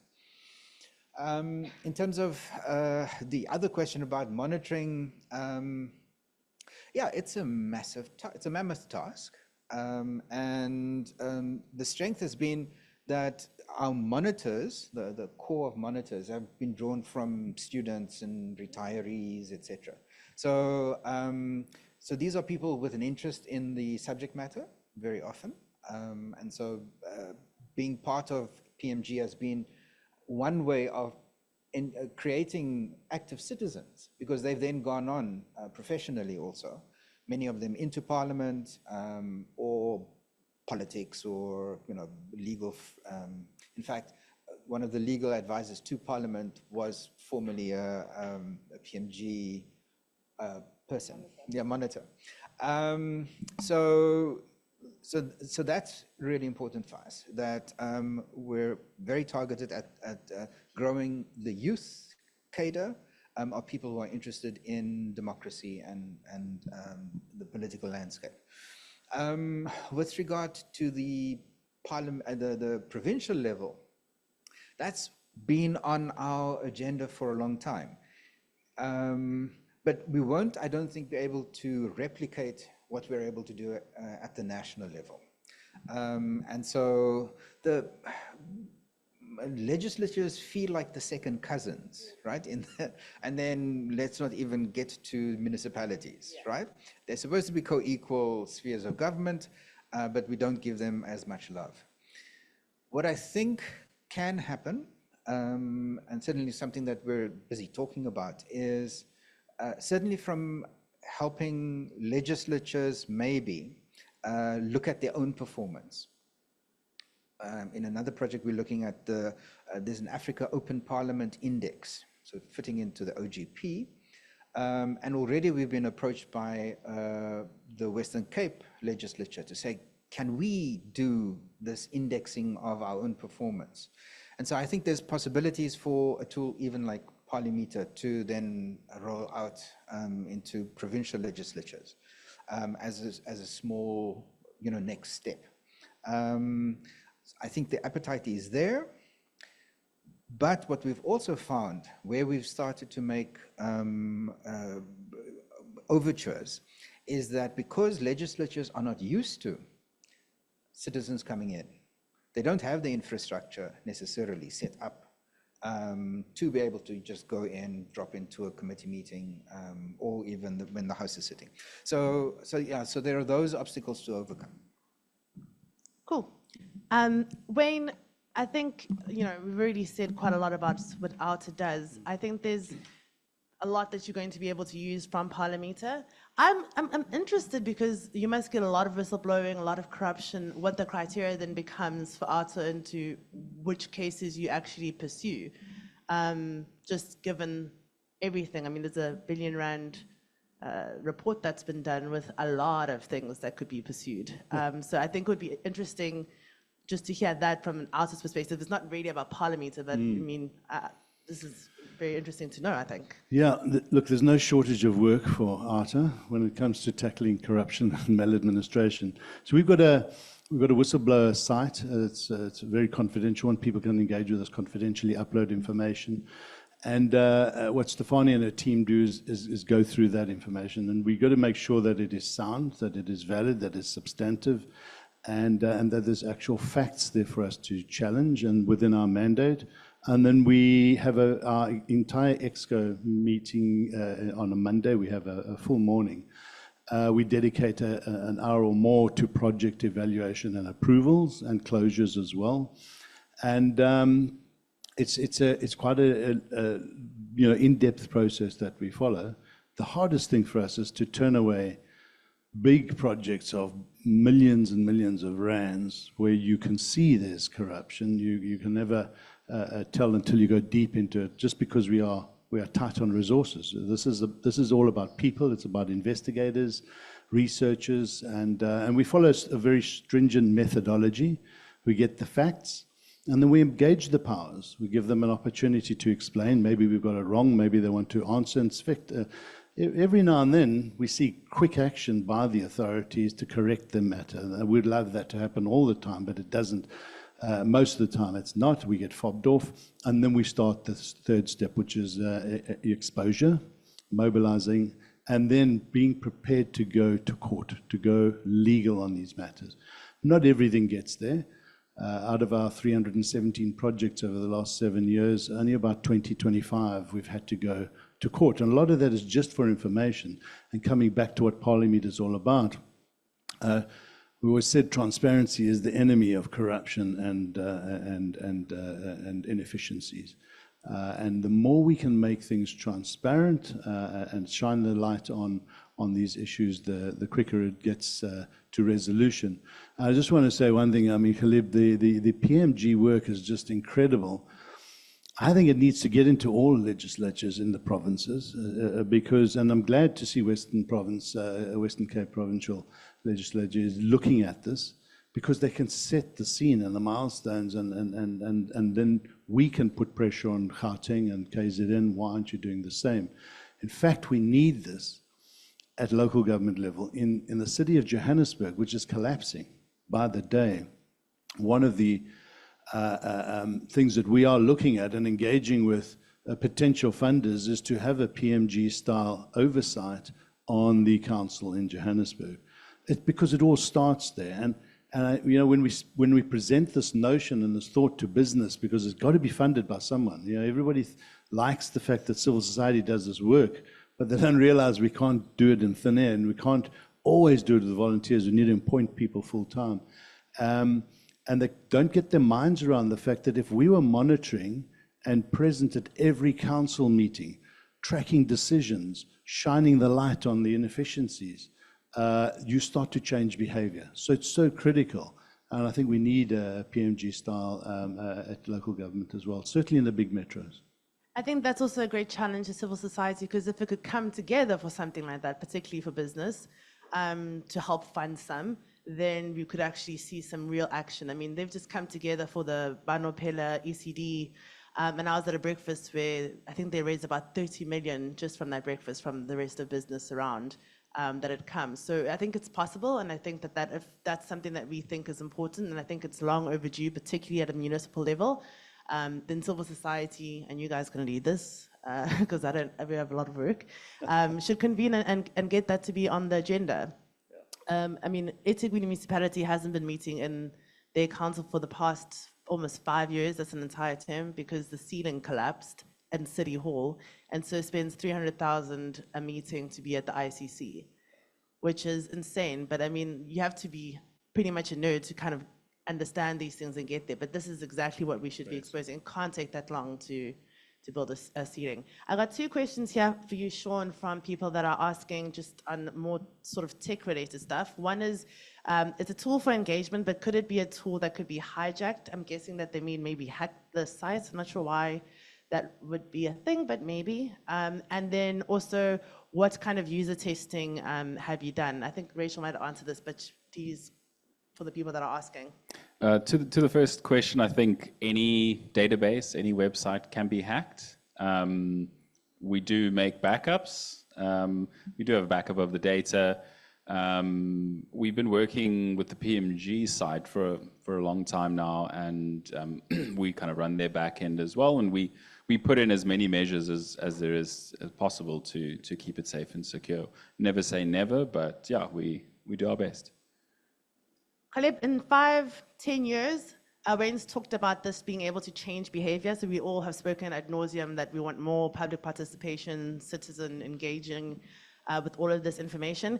Practically, what does that look like? And I'll give an example for some of the work that we do. So we do a lot of things, but one of our programs is around registering young people. So we register them, but then we take them through a curriculum which is about civic education, everything from, depending on the age group, if it's like 5-year-old, you teach them about, you know, what is your country? What is the flag? Why do we support the Springboks? So you make it appropriate, all the way up to students sort of in matric, where you're teaching them about the economy and everything. And what we're trying to do is have young people that by the time they're ready to vote, already understand the political system. It's been a part of their entire lives. You don't just wake up and tell them to register and then hope that they can figure out what's happening with who's who in the political scene. And we think that if we can do that in 5 years, we'd have enough people, almost 500,000, that would have been registered, so new on our voters roll. They'll also be able to engage civically, and then can actually have a real shift. And 500,000 would make them about the 4th largest political bloc or party in this country. So that's what we are wanting to do. But I'd be interested what practically maybe you thinking that ParliMeter could lead to, especially in terms of either action or just what will citizens then be able to do? So in terms of ParliMeter, Given that the focus is on the operation of Parliament and the efficiency of Parliament, I think if we, as the dashboard evolves and develops, getting the information about the dashboard out to different people would be really important, so that we get those citizens' voices to engage with Parliament. At PMG, the People's Assembly website, for example, is set up for creating a people's parliament, more of the engagement side of things. So that's a site that we're looking at developing to draw people in. ParliMeter as a tool would be one of the links to that. So already we have know your constituency, you know who's your representative is on the PA website. And it's what's probably most useful, right? And then also we've got lots of information about Parliament and voting and the electoral process. But what, over the next 5 or so years, engaging, because it's more than just providing the information. I think that's really what we're saying is, how do we create the conversation? And can we open up the conversation between an ordinary citizen and a parliamentary committee chair or an MP, etc. And so what are the pathways for that? The efficiencies in Parliament and the blockages to accessing Parliament, for example, those are conversation pieces that we can have. But there are lots of really interesting conversations. The electoral reform process, what the hell does that mean for me? What does first past the post, for example, right? Can we graft something like that onto our current situation? Should we have an executive president with so much power if we look at the orange cookie monster? And so on and so forth, right? So I think there are lots of really interesting questions about the health of our democracy and the democracy that we want to create. That's, I think, where the engagement must come. Great. I'm going to open it up just now, but there's a last question here for you, Wayne, that somebody sent in, basically asking, what should we as South Africans be looking out for? And I think what they're trying to mean is, like, what's the big next corruption thing that we should brace ourselves for that you're working on? I think one of the positive developments of the Government of National Unity is the corridors and the doors of power are opening. I mean, we've been trying to meet with ministers up until the 6th administration. They just keep closing the doors, and now those doors are opening. And when we have an audience with them and they get to know what we know, they can't undo that. They can't look away anymore. So it puts them in the corner. And it's good to see Barbara Creasy, for instance, listening to us. Yesterday, we announced the cancellation of the driver's license contract, which was work that we'd done with whistleblowers. And we're uncovering, and have been, with Stefani's team and the investigators, rampant corruption throughout higher education, from NSFAS, all the seaters. In fact, that 1% skills development levy, we're not getting bang for buck, and we are exposing a lot of corruption that's taking place there. That's ongoing. There's quite a lot of stuff. We've done 300 odd projects, as I said, and not all of them get to court, but there's about probably 30 projects at any one time on the go. The one big successful one, which I think a lot of people don't understand, get their minds around, and that's this car power ships deal. If we hadn't challenged that in court and literally stopped it, questioning nurses' decision to grant them licenses, government just over a year ago was pushing heavily for it. In fact, then there was this case of the president calling for a state of disaster on electricity.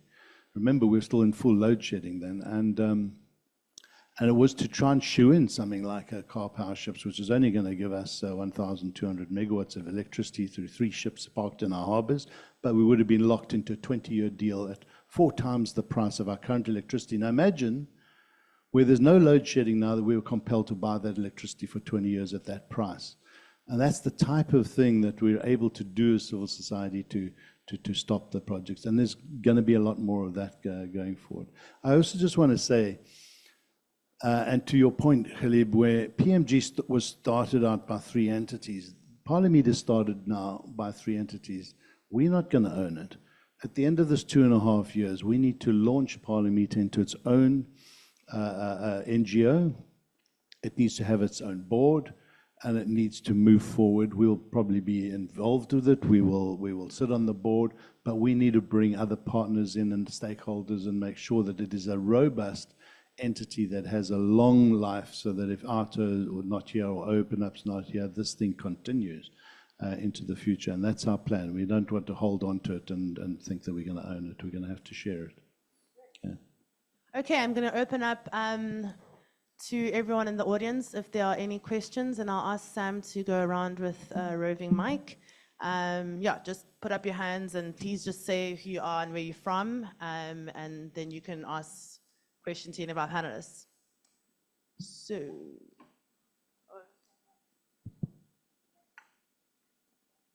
okay. Are there any questions? Okay, one at the back over there. And okay, and then afterwards we'll come to you. Okay, I'll put my hand up. We'll take it in a round of threes, and then Okay. they'll answer. Cool. Cool. Ross Harvey from Good Governance Africa. Paul Hoffman and I were talking about this earlier. You know, Mbali, you asked the question about knowing our MPs, in what constituency are we in, and so on. And I wonder if a lot of people just don't pay attention to that because of the closed system and party lists, which make a lot of citizens feel as if their MPs actually have no real incentive to look after their constituents. It's a little bit different with the ward councillor. The ward councillor often just says, but the city is recalcitrant, et cetera, you know, so they play the middleman role. But is there a conversation that's being taken seriously? You know, this is a question maybe to all the panelists at the highest levels of electoral reform towards not a pure constituency-based system, which I think might not work for us because of path dependence and so on. But is there, in the corridors of power, is there a sense that, hey, we need to move towards something that is more directly accountable? And do you think that would change just the shockingly low voter turnout and more engagement? I mean, ParliMeter is amazing. I mean, I'm just so impressed at what's available there. It certainly sparked lots of project ideas for Good Governance Africa, but I wonder if there's a way we could move towards, and does anybody have any insight on moving towards a system of more direct accountability? Thanks, Ross. And then there's a question over there. Two. Thank you so much. I'm going to stand up. I've got a question whether the ParliMeter... Please let us know who you are. Oh, my name is Christopher Skulls, and I'm representing an NGO called the Green Connection. So my question is whether there's any conversation about what Ramaphosa did about the contract of his executives. I mean, he was a president again, but now he's again in that position. So is there maybe ideas of whether those contracts that were there, that's inexistent, is it maybe coming back? Or is there maybe some way where we can also put pressure on him to amplify this or bring it back? I know there's a GNU, but I see there's no conversations around these type of things. Just so I have some clarity, which specific or what type of contracts do you mean? He made it very public about the contracts of his executives, his ministers, and things like that, but it was very broad. I mean, an ordinary person couldn't understand about what's the role of the minister, what's the role of the department, how to keep them accountable. So I don't see any conversation about that. So was it a myth? Is it maybe just his luck to trying something? But I think that needs to come back. Hi, Joel from My Vote Counts. Thanks to everyone involved in this. It's an incredible resource, which I know we will be using in our work. I was interested to know, and I was chatting with some of the Open Up guys in the break, around the potential in the future for the tool to have more analytical and qualitative elements to it. So, Sean, maybe you could answer this around, if we have things like transcripts or full-on recordings, could we put this into an AI or language model tool and start engaging with it and say, which MP, what is their opinion on this? Were they true to their manifesto promises by analyzing their responses in committee meetings, things like that? Thank you. Thanks so much. To the panel, does anyone want to start? Yeah, I think to Ross's question, you're absolutely right. Constituencies, it's a serious concern. We don't know where our constituency officers are. I don't think MPs understand which constituencies they actually represent. We need more of a direct democracy, accountability to constituencies. The public aren't participating in that process. You have this constituency leave. We see it as a holiday, quite frankly. And I think, Bali, maybe you can embellish a bit on that, or Khalib. It is a concern. This is what electoral reform is all about. And the closer we can get to people being held accountable at a constituency level by voters, I think we start getting closer to a direct democracy that is going to be far more meaningful than the current one, where you go and vote for a party and the list is put together in the back rooms and the corridors of power. You just don't know who you're voting for, and you get a person who represents you in your constituency or so-called constituency you've never heard of, and they don't even reside there. They don't know what's going on there. So that's a serious matter, and we hope that the electoral reform process, which is dragged out for 5 years, as you were saying, really gets done in this in time for the next election. But I'm sure you can add something to that. I'll just briefly add. So it's very interesting because there is a process that has been going. Dr. Advocate Richard Suzani is the head of that particular panel. And submissions closed last year, and now they currently are actually going around provinces during the hearings. And I mean, I went to 2 in KZN, and in the one meeting there was maybe 7 of us, and another there was maybe 20, but it ended up being a general sort of meeting. So I think the panel's quite frustrated that a lot of people aren't engaging with some of the questions, because we know that we need to make sure that it solves this problem of direct representation, makes MPs more accountable, is also inclusive, is geographically sound because it's a huge country, but also you have to look at population as part of that. And then do we want to then have a closed party system list or an open one, or do we want 50-50 so that some of those MPs are directly elected by us to go and represent eThekwini or Mkhanyakude, or are we happy with the fact that political parties will have that system as it is and then tell us who our MP is? So there's a lot of considerations.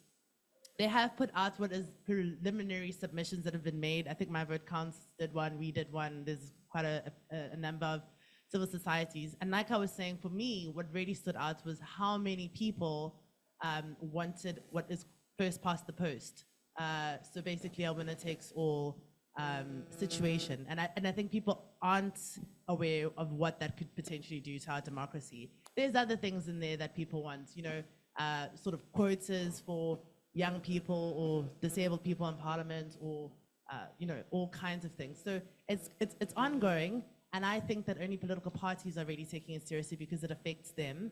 But we still have a chance to engage with it, and I do think that it will actually bring some changes. Maybe not in 2029, but certainly for the election after that. And one of that is probably some form of direct voting and representation and constituencies that are going to be smaller. How they will do it and how the IEC will manage is a completely other question. Okay, can I let Sean and then Khaleb answer the other questions that if they want to? I can speak to the last question. I don't work in procurement transparency or contracts, any of that stuff, so I'm not even going to try and give my opinion. But to Joel's question, absolutely, we do want to improve it and advance it and evolve into something that can be even more analytical than it already is. And I'm glad you brought up transcripts. It's something we have looked at. Transcripts kind of takes all the meetings, and if they're completely transcribed digitally, that kind of breaks the data down into its one of its smallest components. We looked at it. It's a massive undertaking. We estimated the cost, I think, to be about 3 million rand per year for national, for those the committees, which is It's a lot, but it's also not a lot if you look at the kind of annual budgets of Parliament, who's going to pay for it, who should be paying for it. With the new kind of technology that they want to include in Parliament when they rebuild it into the beehive or don't build it into the beehive, you know, if they get a better microphone system, that'll make the process a lot easier. There are other countries that do it. Ireland do it. Australia do it. So we looked at those as examples. And there's a lot you can do, whether it's AI or other ways of analyzing that data. You could do a lot. We've kind of set our sights on transcription as almost the holy grail of the next couple of years of work that we do. So yeah, we are definitely looking at it. I just want to, I don't have an answer on the performance contract. Maybe Wayne, you have some response on the president's performance contract. The Mail and Guardian used to do those report cards, annual report cards. But I just had a couple of questions. One about the direct democracy stuff. If not for 2029, how will we overcome the inertia? So there's political party self-interest in the status quo. In this last election, we had independent candidates, not a single one made it into Parliament. And that's an issue. So that would have been a form of direct democracy. And so there's just the inertia amongst the polity of the system that we know. Yes, we want to change, so we'll talk a lot about that, but okay, we'll slip into, right? And so if not for 2029, is 10 years too far? I mean, it took how long before those recommendations from Frederick van Zyl-Slabbert even hit the table, right? So that was one question that I'm bothered by in terms of where this process ends up. And that we're not necessarily looking at what happens at a municipal level, where you have had direct democracy for nearly 30 years, right? And so your ward councillor is elected directly by you. And that we haven't made that connection at the national provincial level, I think, is also problematic. And then just a question around the transcription and the AI and languages and accents. How does it grapple with that is one question. And then just the those dangers inherent in AI learning so much about all of us and the information that's in Parliament. There was a question about, can ParliMeter be hacked, but that database, right? In terms of just protection of personal information and that's those sort of things. So I think there are a whole bunch of other questions still as we work with data and how to safeguard that as we develop the tool as well. But yeah, I think with regards to protection of personal information, it's all open and public information at the moment. So I guess that is fine. But to the accents, etc., that is why it costs so much. Because this wouldn't be a machine or an AI or something creating those transcripts from audio files. It is a person going in and making sure that everything is as accurate as possible. Great. Do we have some more questions? I think we can do another round before we have to wrap up. Okay, you got some. You can ask what the online questions are from where you're sitting. Thanks, Sam. If you could give her a mic, thanks. So we have two online questions. The first is from Yuri Fanikak, who asked which political parties are represented at this launch event. And the second is a little bit higher up, and that's from Stefan Gerber, and he's asked how often will the information on the ParliMeter be updated? Great questions. Oops, sorry, I think Rachel's was the first question. Yes, I think I can do the first one. The political parties were invited, but didn't come. We do have parliamentary representation here from National Assembly, or from admin rather, from National Parliament, and we also have Western Cape Provincial Parliament representatives here, but no political parties from National Assembly. Sorry, Sam, could you repeat that second question?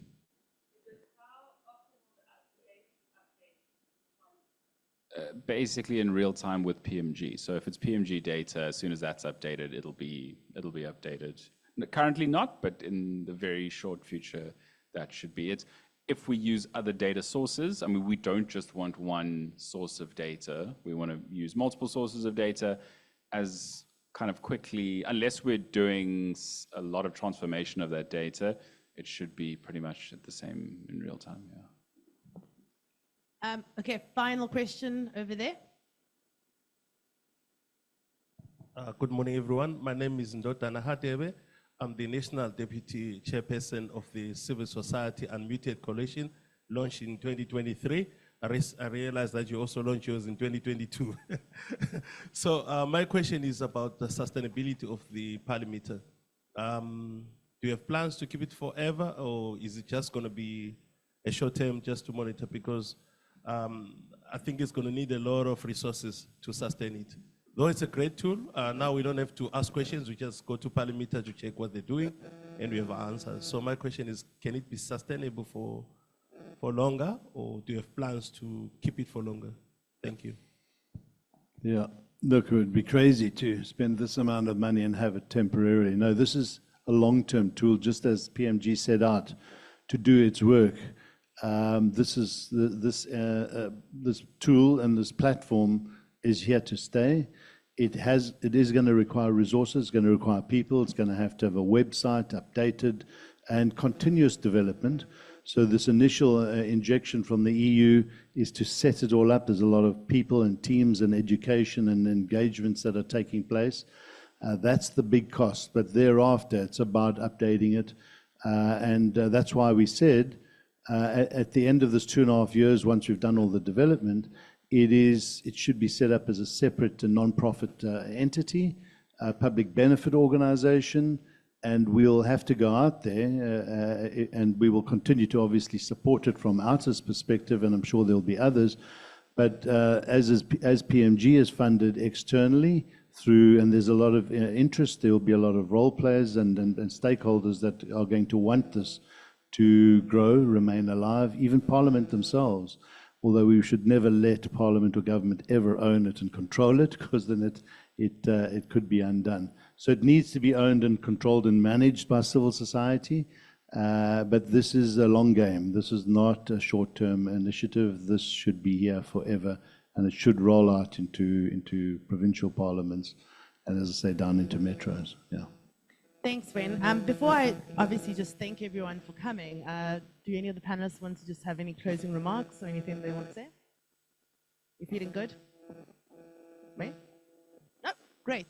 So thank you so much for coming, everybody.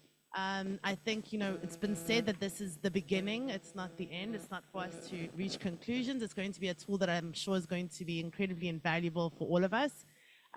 Thank you to all of your teams. Obviously, not everyone could be on the panel, but it's very obvious that a lot of work has gone into this. And I think just as a citizen, I'm appreciative, and I think we all are. I hope everyone's going to go find out who their MPs are after today. And really, start being advocates for the kind of work we've been speaking about today and the participatory nature of what we can do as citizens. I think there's still some leftover food if anyone is still feeling peckish.